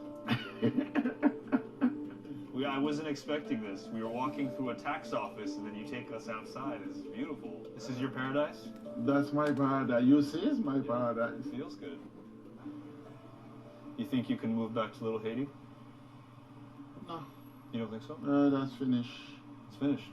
No more home in Little Haiti for me. You were here for 38 years, though. Yes, I know. So what I'm going to do? Are you upset? Are you angry? Are you sad? Oh yes, oh yes, oh yes. Who's moving to Little Haiti now? Who's coming? A stranger. Haitians built this place. Yes. And you're getting kicked out. Yes. So I am glad I have my painting when I'm really stressed about that. Papa so Doc, no. I paint something, I draw something. So it's my psychotherapist. Activists who have been very, very vocal opponents of the Magic City development say that it is you and other developers who are coming in gentrifying this neighborhood that are driving longtime residents and business owners out. They simply can't afford the rising rents. I don't agree with that. I don't think it's true. As I said before, our mission is to bring people in and for us to be... You and other very, very vocal opponents of... Activists who have been very, very vocal opponents of the Magic City development say that it is you and other developers who are coming in gentrifying this neighborhood. The developers who are coming in... It is you and other developers who are coming in gentrifying this neighborhood. It is you and other developers who are coming in gentrifying this neighborhood say that it is you and other developers who are coming in gentrifying this neighborhood say that it is you and other developers who are coming in gentrifying this neighborhood say that it is you and other developers who are coming in gentrifying this neighborhood say that it is you and other developers who are coming in gentrifying this neighborhood that are driving longtime residents and business owners out. Coming in gentrifying this neighborhood, coming in gentrifying this neighborhood, coming in gentrifying this neighborhood, coming in gentrifying this neighborhood, coming in gentrifying this neighborhood, coming in gentrifying this neighborhood, coming in gentrifying this neighborhood, coming in gentrifying this neighborhood that are driving longtime residents and business owners out. They simply can't afford the rising rents. I don't agree with that. I don't think it's true. As I said, I don't agree with that. I don't think it's true. I don't agree with that. I don't think it's true. I don't agree with that. I don't think it's true. I don't agree with that. I don't think it's true. I don't agree with that. I don't think it's true. I don't agree with that. I don't think it's true. I don't agree with that. I don't think it's true. Bro, the plans of your gentrification to get rid of the poor and make projects for wealthy are right behind you. I don't know if you realize this, but we can all see it. It's literally on the wall right behind you.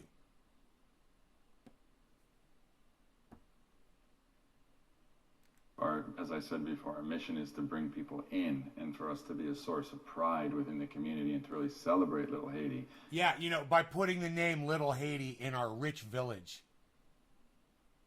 We're going to call our village Village for Rich People Who Can Only Afford Rich Things, Little Haiti.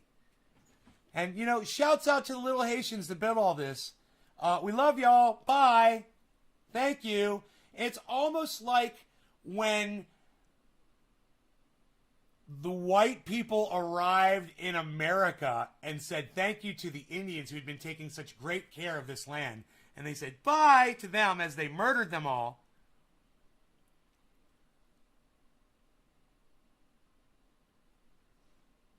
And worse, and then lied about it up until still to this day.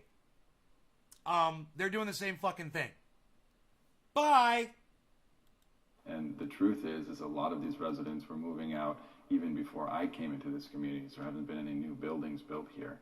So I think, again, our mission is to revitalize in a very responsible, inclusive, regenerative way. So I think we have the opportunity to help actually do the opposite and do something really positive for this community. That said, I think around the country and around the world, real estate prices are rising naturally. I wish I was that powerful. I don't have that control over that. That's happening because people are moving into cities. He wishes he was powerful enough to make the prices rise. And look at the way he laughs when he says it. And it's Mayor. Hey, Adam. Hi, Adam. Community. That said, I think around the country and around the world, real estate prices are rising naturally. I wish I was that powerful. Rising naturally. I wish I was that powerful. Rising naturally. I wish I was that powerful. World, real estate prices are rising naturally. I wish I was that powerful. Are rising naturally. I wish I was that powerful. Naturally. I wish I was that powerful. I wish I was that powerful. I wish I was that powerful. I wish I was that powerful. I wish I was that powerful.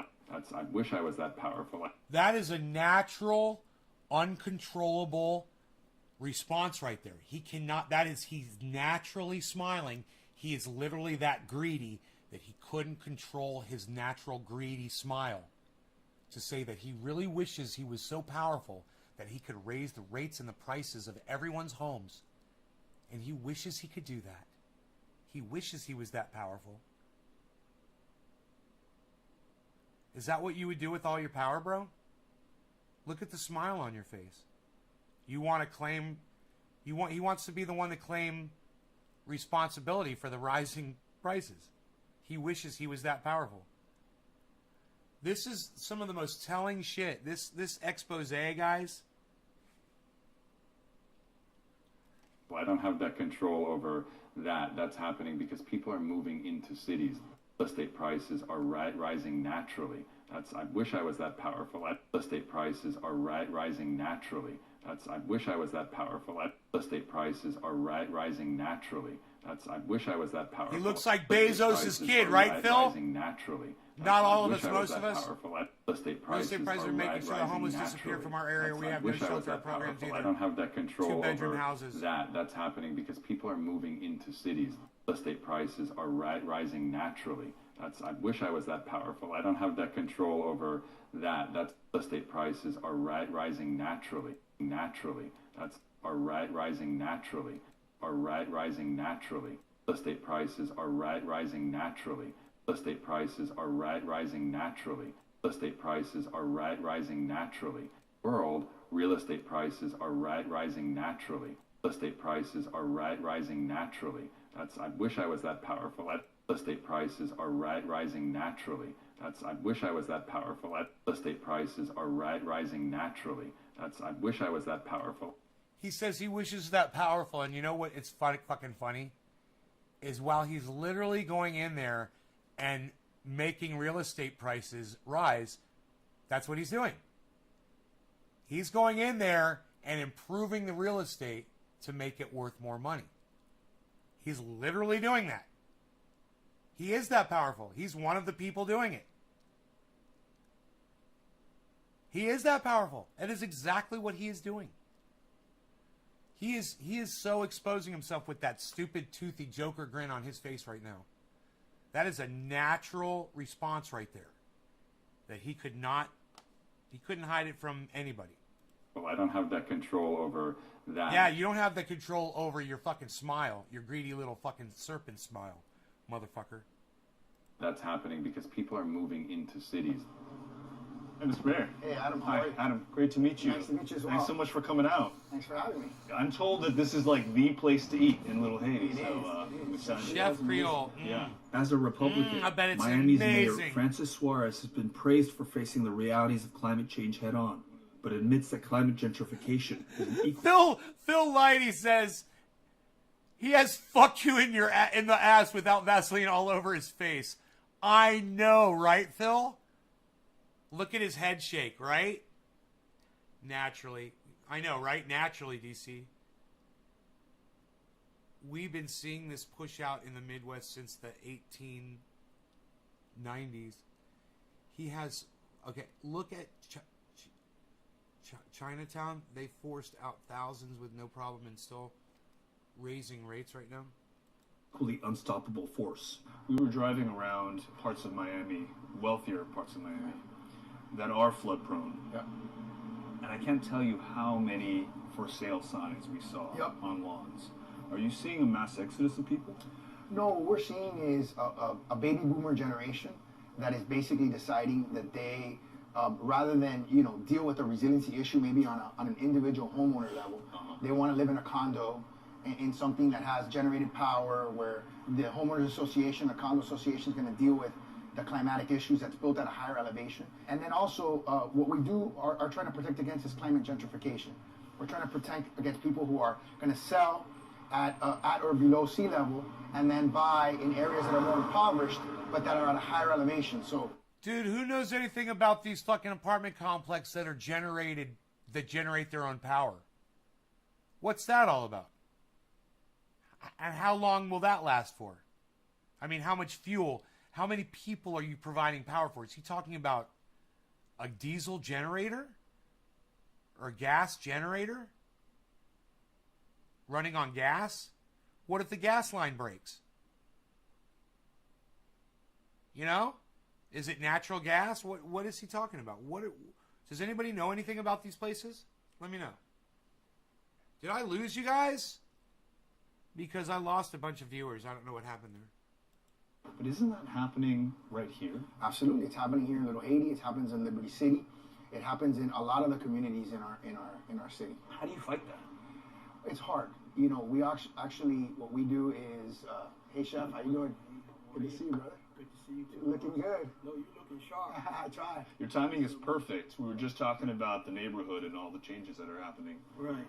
You've been here for a long time. Well, I've been here for 27 years. What sort of changes are you seeing? 27 years. The acceleration from the time I've been here in the last 5 years is astronomical. And you know, you're talking about a community that has been in existence for 40 plus years from exile. Yeah. And now they're being displaced. It is tough. I mean, 10% of us are going to make it.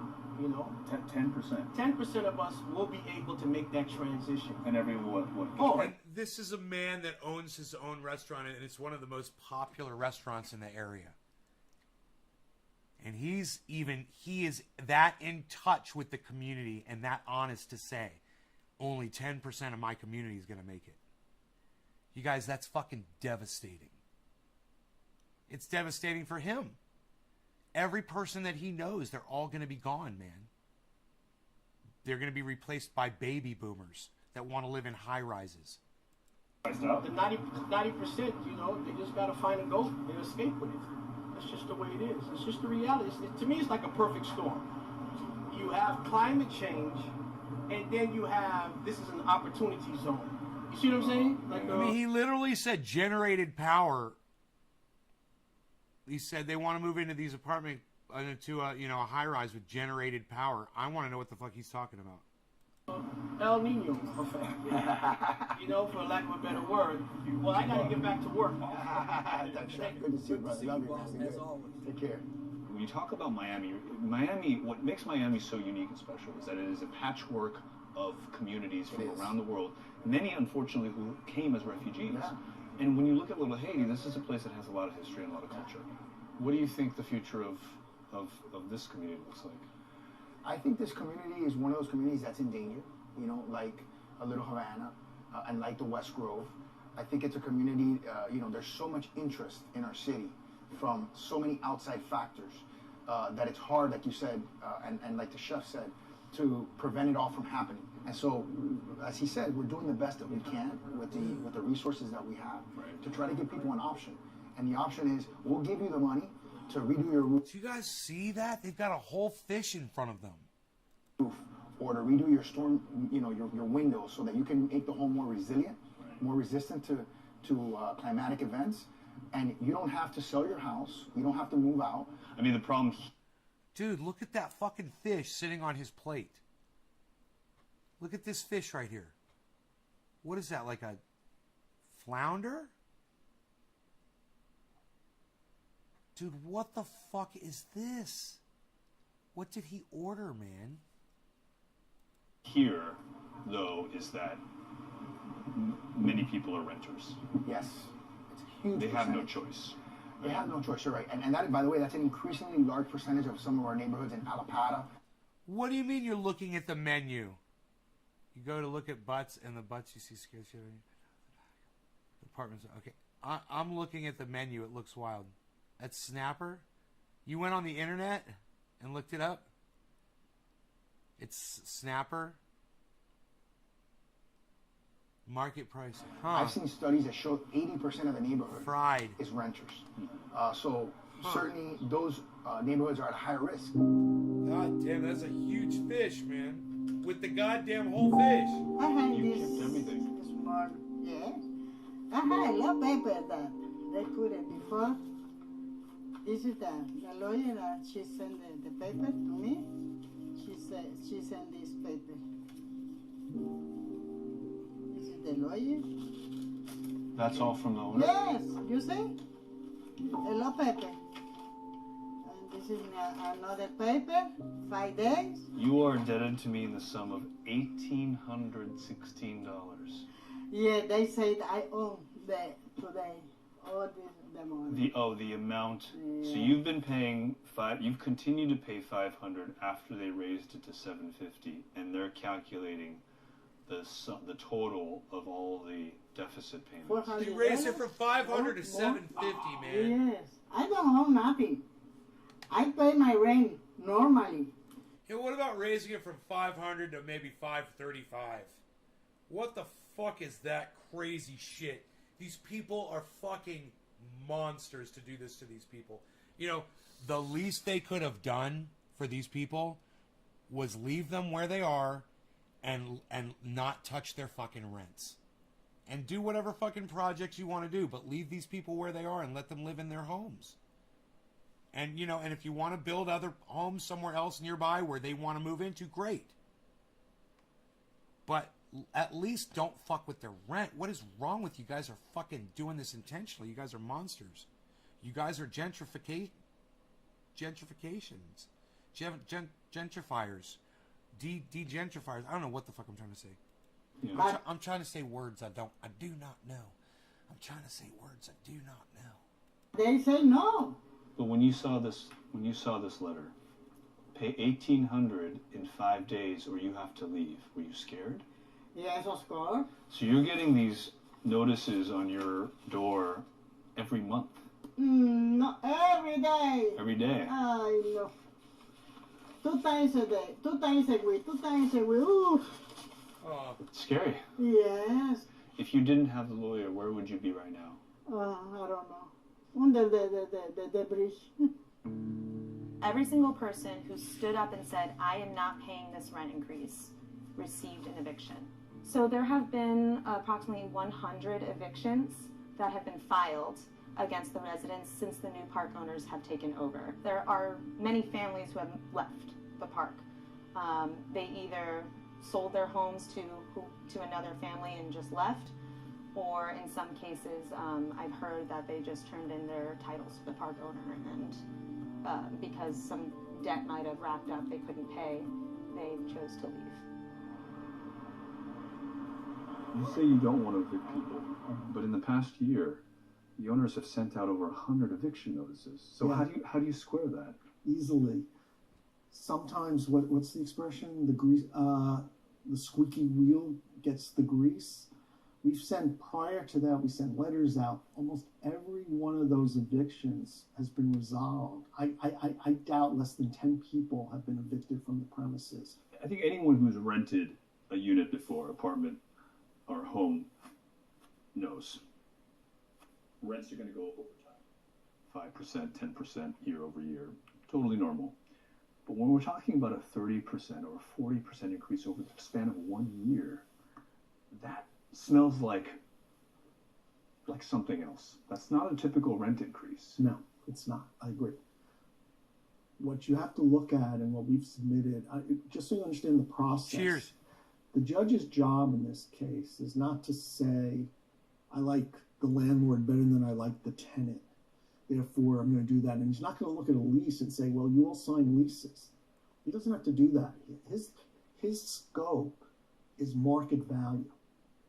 What is the market value of that trailer home in today's market? Just the dirt of the land itself is worth, far more than the original owner could ever have imagined, 50 years ago.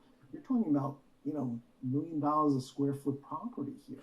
Now, $1 million a that's not square to foot. say, over the next 3 years, No we way. continue to do these 30% increases. That's not our plan.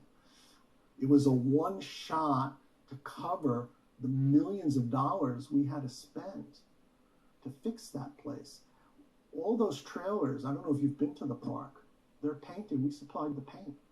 And we supplied, some of them, we supplied workers. All of the repairs that they needed, we supplied. So the plan is in the short term, I say the next 10 or so years, is to develop. Billy, that's not. They're not losing these homes. They're not in the. They're not. I don't understand why you're asking me about the storage company in relation to people's houses. They've got nothing to do with each other. Number one. Number two. Yes, my company does raise rates when the economy dictates that, but my company keeps it fair because we have competitors that do the exact same thing.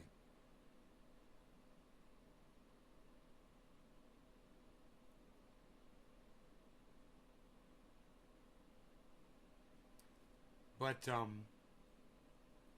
these people are about to lose their homes because they can't afford the rent. My company, they own the property. They're leasing. A lot of the property is well, I don't know. We've paid off a lot of the properties. Some of it is still leased to the bank. I guess if the bank wanted to raise the amount that we pay on the mortgage, I don't know contractually if you'd be able to do that in that kind of a situation. But if it was that kind of a situation, would we take it out on our customers? I think we'd look to sell the business because we wouldn't want to do that to our customers. But if we sold the business, guarantee you, the next people that moved in, they would. That's exactly what people do, man. When people can't deal with a situation like that, they sell out and they walk away because if they stay, they can end up getting wiped out and losing everything. Develop this How about parcel next of 3 or land. 4? Wow.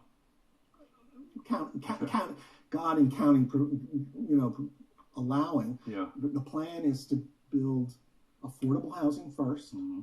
That's our first priority for these people. Then what they call workforce, which is, slightly better rents, higher rent, and then high end, also commercial. So in 3 weeks, you have to write another check. Yes, I have to pay the rent. The lawyer, she told me that if I came to pay $700, I told her, well, I have to do that because I don't have alternative. But you have the money right now to pay that? No, at this moment, no. Is the pressure of the rent increase creating a lot of stress? Yes. How would you feel if you had to No, I'm just feeling walk sad. away? I'm feeling sad.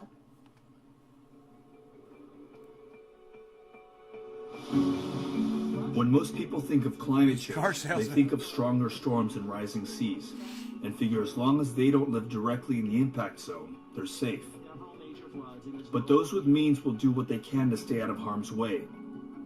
In Miami and everywhere else, climate change is threatening to put communities underwater. And today in Boston, the high water returns, submerging parts of the seaport. Crashing storm surge has already flooded this Barrier Island neighborhood with a river of fast-moving water. Oh my God, the truck is sinking. The truck is sinking. Devastating flooding hitting South Carolina has reached catastrophic levels. God, man, that guy on that tree. Dude, you fucking gotta climb that goddamn tree, bro, because the water's gonna keep getting higher. What are you gonna do when it's up to your fucking waist and you're hanging like that? You gotta go up right now, God, that is fucking scary. That is life or death shit right there, bro.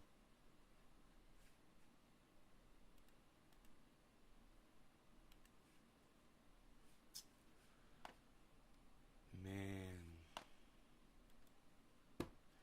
Anyhow, Treasure Coast, it's totally crazy.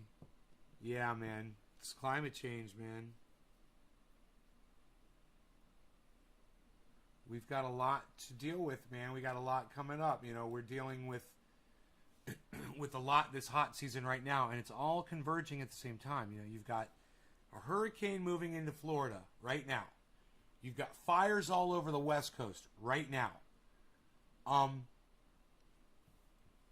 Any other climate, that's going on in the middle of the country, I'm not aware of. But those birds are on my goddamn raspberries. I gotta put chicken wire over that. It's all contributing to each other. Any other systems that are going on, whether it's rising temperatures, building humidity in the atmosphere from the rising temperatures,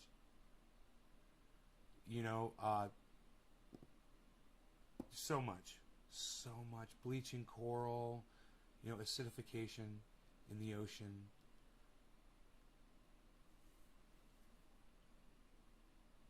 Giant moon-sized asteroid's going to send the weather further off the handle.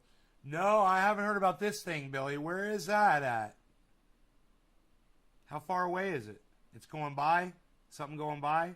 The size of the moon? How far away?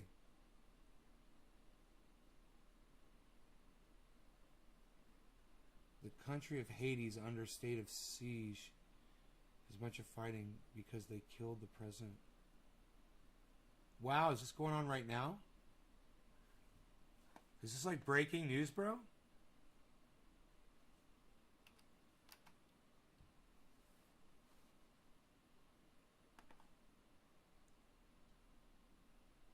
Haiti's leader has been killed. Here's what you need to know.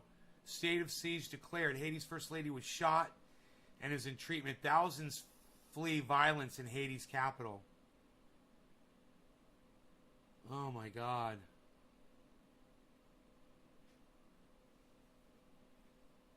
Police identify third person found dead on Georgia golf course.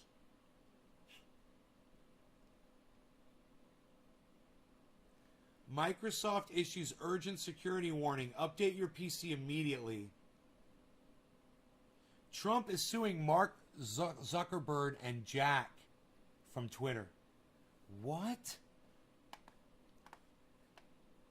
Fuck you. You broke their rules. Terms of service, bro. They should countersue your ass.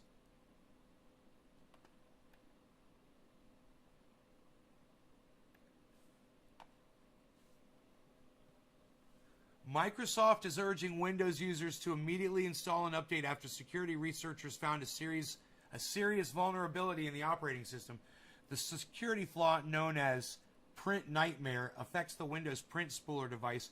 Researchers at cybersecurity company Sang4 accidentally published a how-to guide for exploiting it. Microsoft has issued an urgent warning.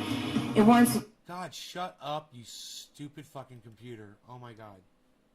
Users to install their update immediately. Okay, so Jen, they found some kind of vulnerability in the operating system. Who does this apply to? Anybody, if you've got Windows, so you want to immediately install a security update. Sometimes that just means you can reboot and your computer will do it yourself, especially if your computer is even saying to you, it wants to update. Can we update now? That's what my computer was doing this morning. Microsoft just put out this urgent security warning after they found this vulnerability. Think of it as like a backdoor into the software. I like to say that, and a criminal can just break right in.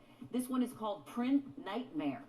And worse, it sounds like, researchers accidentally published a how-to guide for hackers to get right. This one is called Print Nightmare.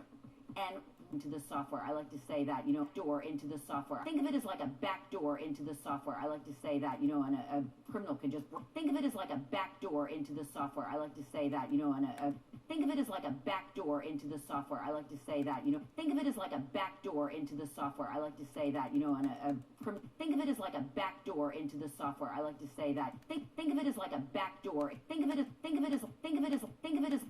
like a backdoor into the software. I like to say that, think of it as like a backdoor into the software. Think of it as like a backdoor. Think of it as like a backdoor. Think of it as like a backdoor. Think of it as like a backdoor. Think of it as like a backdoor. Think of it as like a backdoor into the software. I like to say that. Think of it as like a backdoor into the software. I like to say that. It is like a backdoor into the software. I like to say that. It is like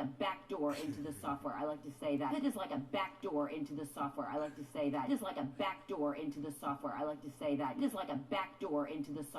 I like to say that. It is like a backdoor into the software. I like to say that. It is like a backdoor into the software. I like to say that. It's like a backdoor into the software. It's like a backdoor into backdoor into back backdoor, backdoor, backdoor, backdoor,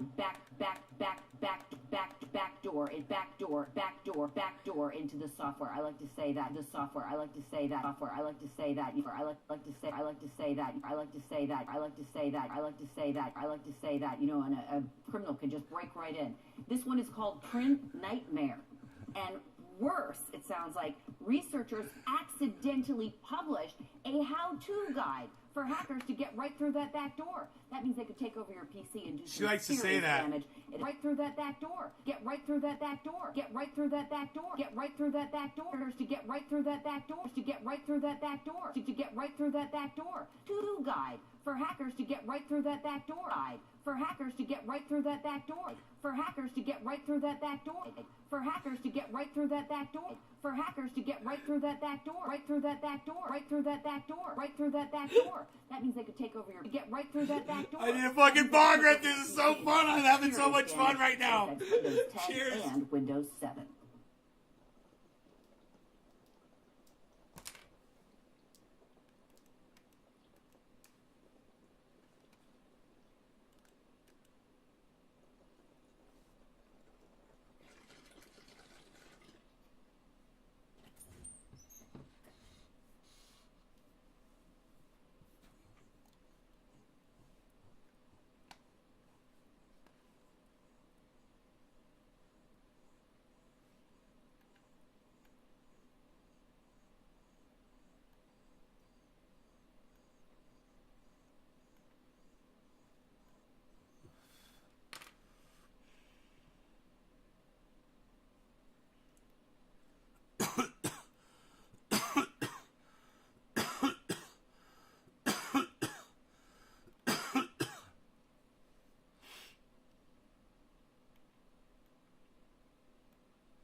Spare ribs versus baby back ribs. Ugh.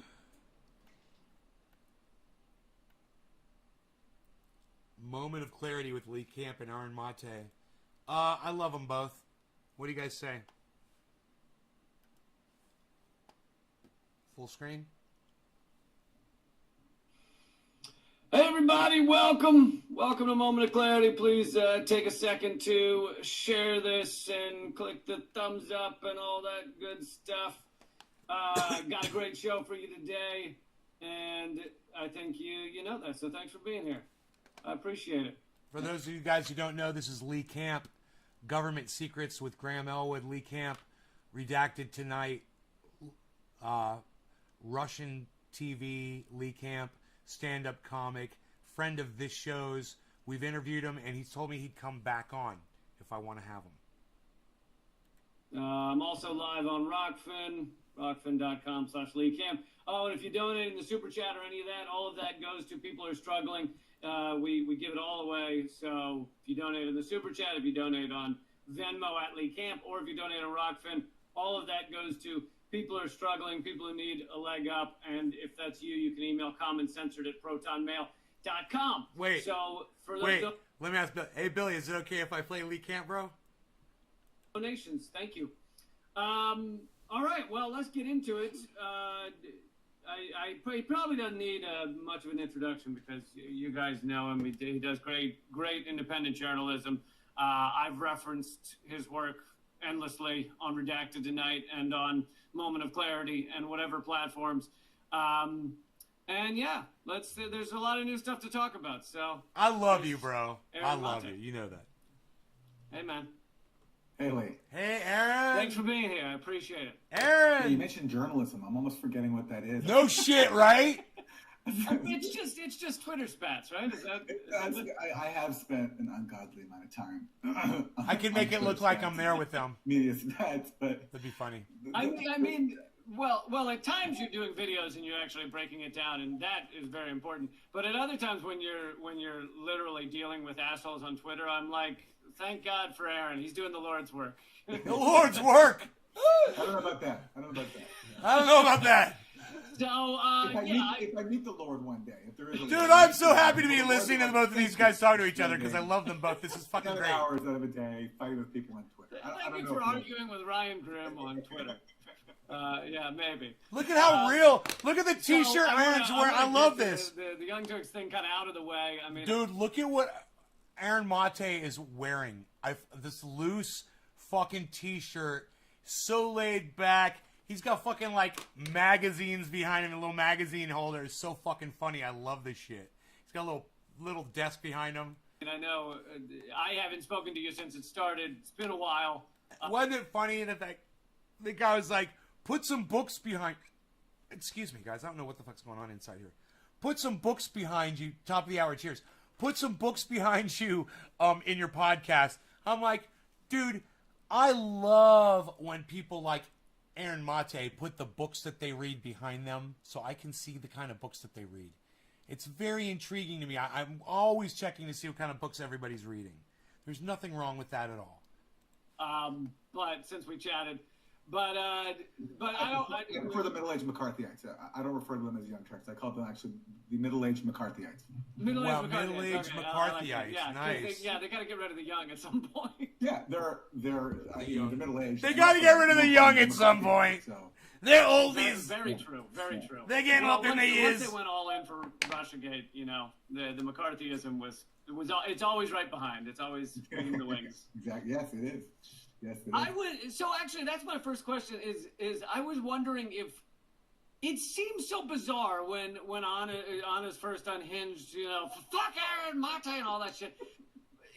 It seemed like there was something else going on there other than just she's upset that you did actual reporting on the fuck Aaron Mate! Fuck Aaron Mate! It was like you were one of the four fucking people hate that guy. Of she said debunking all the Russiagate garbage. Oh my god, she's such an idiot. And they largely went all in for Russiagate. And so, is that like what part of what the seething anger is? Or? Right. I don't know what goes on in a demented mind like that. Okay. What I know is that they just keep lying about me. What happened between Anna Kasparian and Aaron Mate seems fucking personal. It was such a crazy response at just the mention of Aaron Mate's name that she had that wacko response to him. And I would think the way she reacted that Aaron would be like, well, there was this one time on Twitter, we had a back and forth or something. But look at him, man. He's like, I have no idea what the fuck. She's a crazy bitch. I have no idea. They won't stop. Like on Twitter today, I had to deal with more lies. It just doesn't end. And I certainly think, look, if I titled Russiagate, I would feel humiliated because we're talking. What are we talking? We're talking about the dumbest conspiracy theory of all time, and a ridiculous media frenzy where, like, all of a sudden, Russian social media bots and allegedly hacked emails are turned into like the greatest threat to the U.S. since 9/11. I get it now.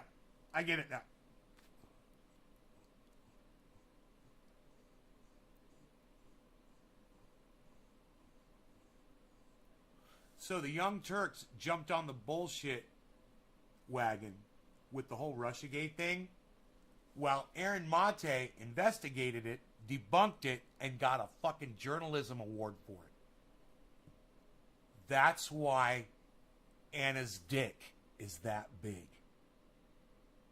That's why she said, fuck Aaron Mate, because she's jealous that he got a journalism award for debunking fucking Russia. It wasn't for Syrian reporting. I think it was for debunking Russiagate. So if you went along with that, how can you not feel embarrassed? And then, again, compounding that hysteria with like this fear that the president is really a Russian agent. And by the way, you should especially feel embarrassed if you went along with that because you helped prop up the neoliberal wing of the Democratic Party that you claim to be against, because that's what Russiagate was for them, a way for them to avoid dealing with the actual reasons why they lost, which is Hillary Clinton's awful record and the awful record of the neoliberal wing of the party that she represents, and using Russia as a scapegoat and presenting Robert Mueller as the answer who was going to fix all our problems. So if you're a progressive who went along with that, and by the way, not only went along with that, something that protected the neoliberals, but then also paved the way for Russiagate to be used to undermine your own candidate Bernard Sanders. Do you know why I stayed out of the whole Russiagate thing? Because every time I heard people talking about anything having to do with Russia, all the information that they ever had was coming directly from the United States federal government, and they had no reporting from Russia. There was never like, so-and-so reporting in Russia. You know, I'm over here, I'm on the spot, I'm interviewing people, I speak Russian, this is what's really going on, blah, blah, blah, blah, blah. It was never anything like that. So I was like, why would I talk about that shit on my show when I hear, you know, people like the Young Turks talking about Russia, or Rachel Maddow talking about Russia, and everything that they're holding in their hands? This paper from the United States federal government. And I'm like, what do they know about what's going on with Russia? You know, I always could see that there was some kind of bullshit behind that, and until I see evidence of something, I usually don't even talk about it. And they never had any. Because that's what happened to Bernie. Because in the Democratic primary, we all remember now, before the Nevada caucus, you know, he's got some momentum. All of a sudden, the Washington Post reports that Russia is trying to. I'm going to fix the sound with the equalizer. Of course, they were going to do that because Russiagate was never about listen to the sound. Real. Let me know what you think. It was never about even a genuine challenge to Donald Trump. It was about preserving the interests and the power of the neoliberals who lost to Trump and the elements of the national security state who didn't see Trump as a suitable steward of the global war machine. So, of course, they're going to use that against Bernie Sanders because Bernie Sanders is also a threat to them. So, of course, they were going to weaponize. Well, I have a theory that Cenk was only barely for Bernie Sanders because when he finally, I think in the last election, so 2016, when he got Bernie Sanders on, one of his questions to Bernie Sanders was, when would you feel comfortable endorsing Hillary? And that was like the lead. That ends up being the title of the video. That was everything. And to me, that felt like, oh, he's laying the groundwork for Bernie to drop out, which is not someone that's actually supporting Bernie Sanders. The home of progressives. This is the home of progressives. When are you going to drop out? When are you going to drop out? Look, I never paid much attention to them until this whole thing. I mean, I made fun of them for the Russiagate things. It was funny. By the way, you know, I even gave money to Cenk's failed congressional campaign. Oh, yeah, that's right. And I did because, you know, I thought at least this guy's for Medicare for all, you know? Yeah. And even though he's like said all these dumb things, you know, he brought me on once to debate Russiagate, which is better than other Russiagate peddling networks. So I thought, all right, maybe this guy's a little open-minded. Maybe he's willing to change his mind. At least he wants Medicare for all, so I'll give him some money. And then what does he do? He turns around and claims that I'm paid by the Russians, which means, ironically, that if he really believes that, then he's paid by the Russians too. Yeah. I mean, I think like you're saying, I didn't watch much of it either. I hadn't heard that much from them in several years, and so I wasn't paying much attention. But it seems like that at least nowadays they're like putting forward all of the imperialist lines on Syria. Like the latest Richard Medhurst did a good breakdown of their analysis of the Syrian election. And it's all of the imperialist, State Department talking points. Dude, he just brought up Richard Medhurst. That was fucking awesome. In Syria, but then they throw in the caveat, but we're anti-interventionist. And it's like you just spent 15 minutes doing the propaganda of intervention. Yeah, that's become a real fad on the left. It's like, I'm going to advance all of the talking points that are being used to justify intervention, and I'm going to ignore all the things that are actually happening in reality, like the murderous sanctions that are destroying Syria's ability to rebuild. I just saw that firsthand when I was there last month.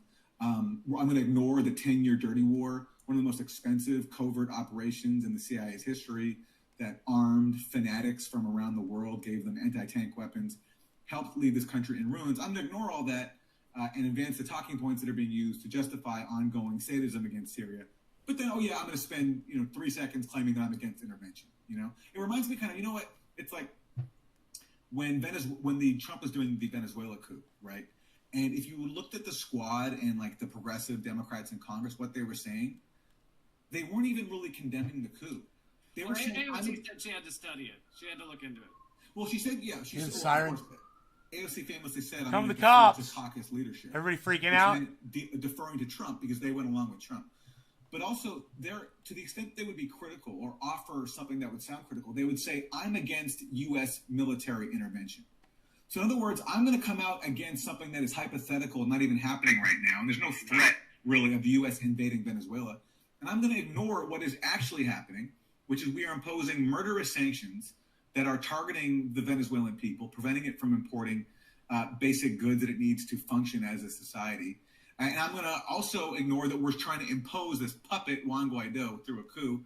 And I'm going to instead oppose something that's not even happening, this hypothetical thing of it's so cynical and so cowardly. And so it reminds me now of what the Young Turks do here. It's like they say they're against this undefined intervention, whatever that means.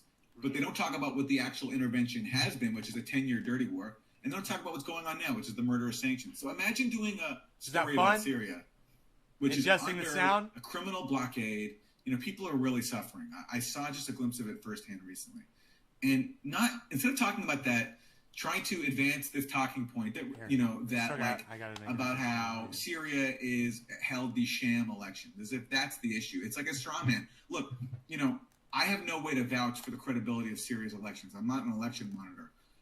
Assad won by 95% of the vote.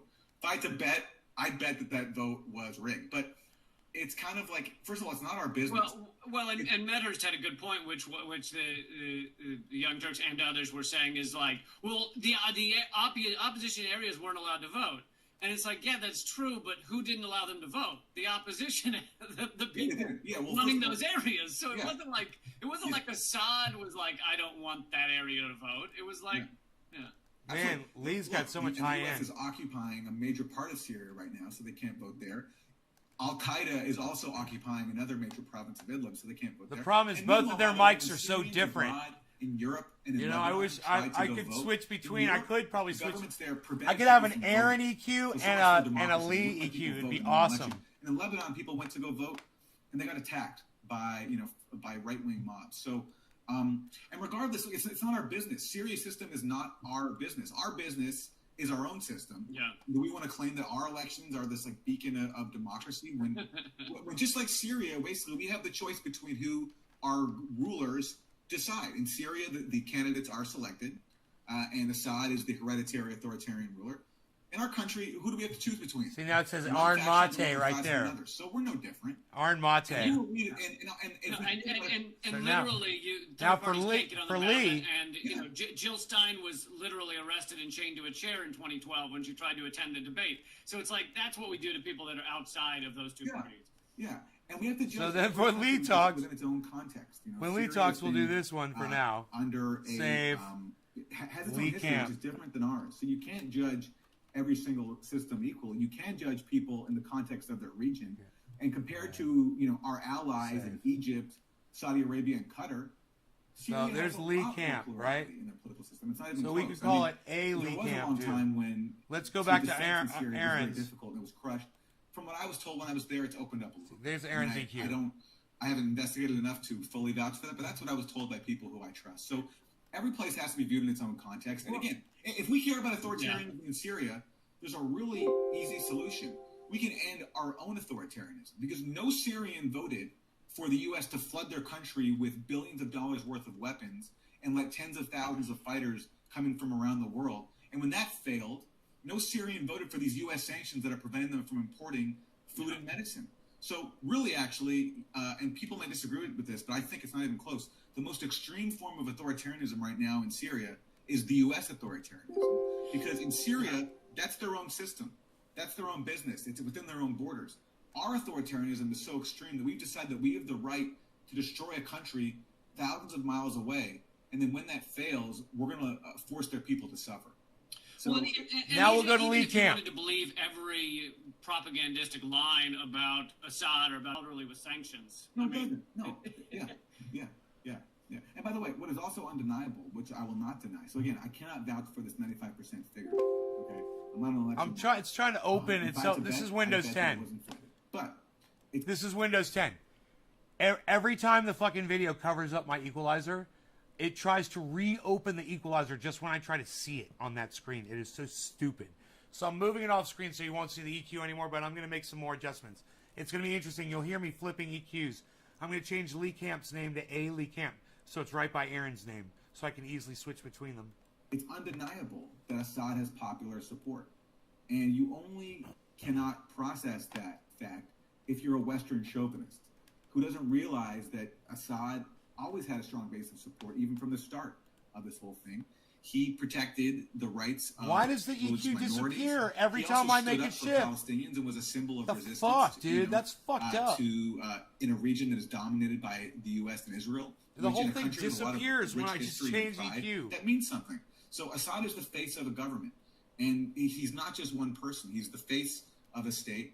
There's corruption there. There's plenty of problems there. People have criticisms, but this idea that Syrians wanted to live under the rule of Al-Qaeda or ISIS or Jaish al-Islam or any number of other I of these clicked sectarian save. death Are you squads sure? is just, Yeah, it's I'm sure. Pure Western chauvinism to deny that. And after they've defeated that, fucking idiots. After a 10-year dirty war, which they defeated, there's a lot of pride in the fact that they won and aren't living under Al-Qaeda right now or ISIS. There's a lot of pride in that. And so Assad, as the face, as the figurehead of the government that won that war, there's undeniably going to be popular support. And I don't know how much of the country it is, but I saw it in large numbers in Damascus, and you can see the footage from other cities too. It's out there. And it's understandable, especially after what they've just been through, this awful dirty war where the alternative to Assad were groups like Al-Qaeda or ISIS. Yeah, that we were funding or propping up in one way or another.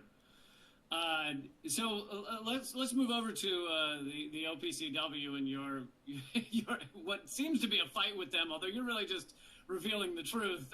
And the higher up, I guess Ferdinand Arias just spoke to the UN, and you were reporting on what he said there. And for those who don't know, the OPCW is kind of the global, top in terms of analyzing chemical weapons and chemical weapons attacks. And I've covered it many times. You're reporting on the 4 whistleblowers who have come forward and the leaked report showing there was no chemical attack in Douma. But so what was the latest update? So the latest is that Fernando Arias, the OPCW Director General, he went before the UN on June 3rd. And it's just extraordinary to watch this cover-up unfold, okay? You have this thing where the OPCW is in this position where you have leaked reports showing that the original team found no evidence of a chemical attack. You also have leaked reports showing that their superiors took the original report, tried to doctor it, and state the exact opposite of what the team had found, and state that they had evidence of a chlorine gas attack Hey, Jiggles, in Syria. what's up? And now you have the 2 whistleblowers who are demanding to be heard and just demanding a fair hearing for their own evidence, their own findings. And if the OPCW really believed that these guys were wrong, okay, that their conclusions were unfounded, that there was no cover-up, why wouldn't you just let them speak? Why wouldn't you just hear them? You know, what's the problem? Bring them in for a day, let them have a hearing, and then send them on their way. You know, tell them why they're wrong. The problem is they can't do that because the facts here are so overwhelming that A, there was no chemical attack, or at least according to the investigation's findings, there was no chemical attack. And B, there was a massive cover-up to hide this. There was doctoring of findings, censorship, sidelining people from the team, replacing them with people who didn't set foot in Syria, having a U.S. delegation come into the OPCW in an unprecedented move and try to pressure the team face-to-face to convince them that there was a chlorine attack by the Syrian government. So the OPCW cannot meet with its own inspectors. It can't acknowledge the facts. So then when you're in that position, when you're trying to cover up the cover-up, it leads to desperation. So first they tried the strategy of making false claims about the whistleblowers, minimizing their role, saying they weren't even members of the team, their role was limited, and that hasn't worked. Now they're being pressured by a group of eminent people. So it's not just, the gray zone calling this out. Now you have the OPCW's first Director General, Jose Bustani, the inaugural leader of the organization. You have Hans von Sponik, a former senior UN official. Find the Daniel echo. Ellsberg, Noam Chomsky, Here, people like I'm that. gonna find calling that out the echo in OPCW his room. and Try to asking them eliminate to it. address the cover-up and issuing a very simple proposal. The proposal it was put out this year.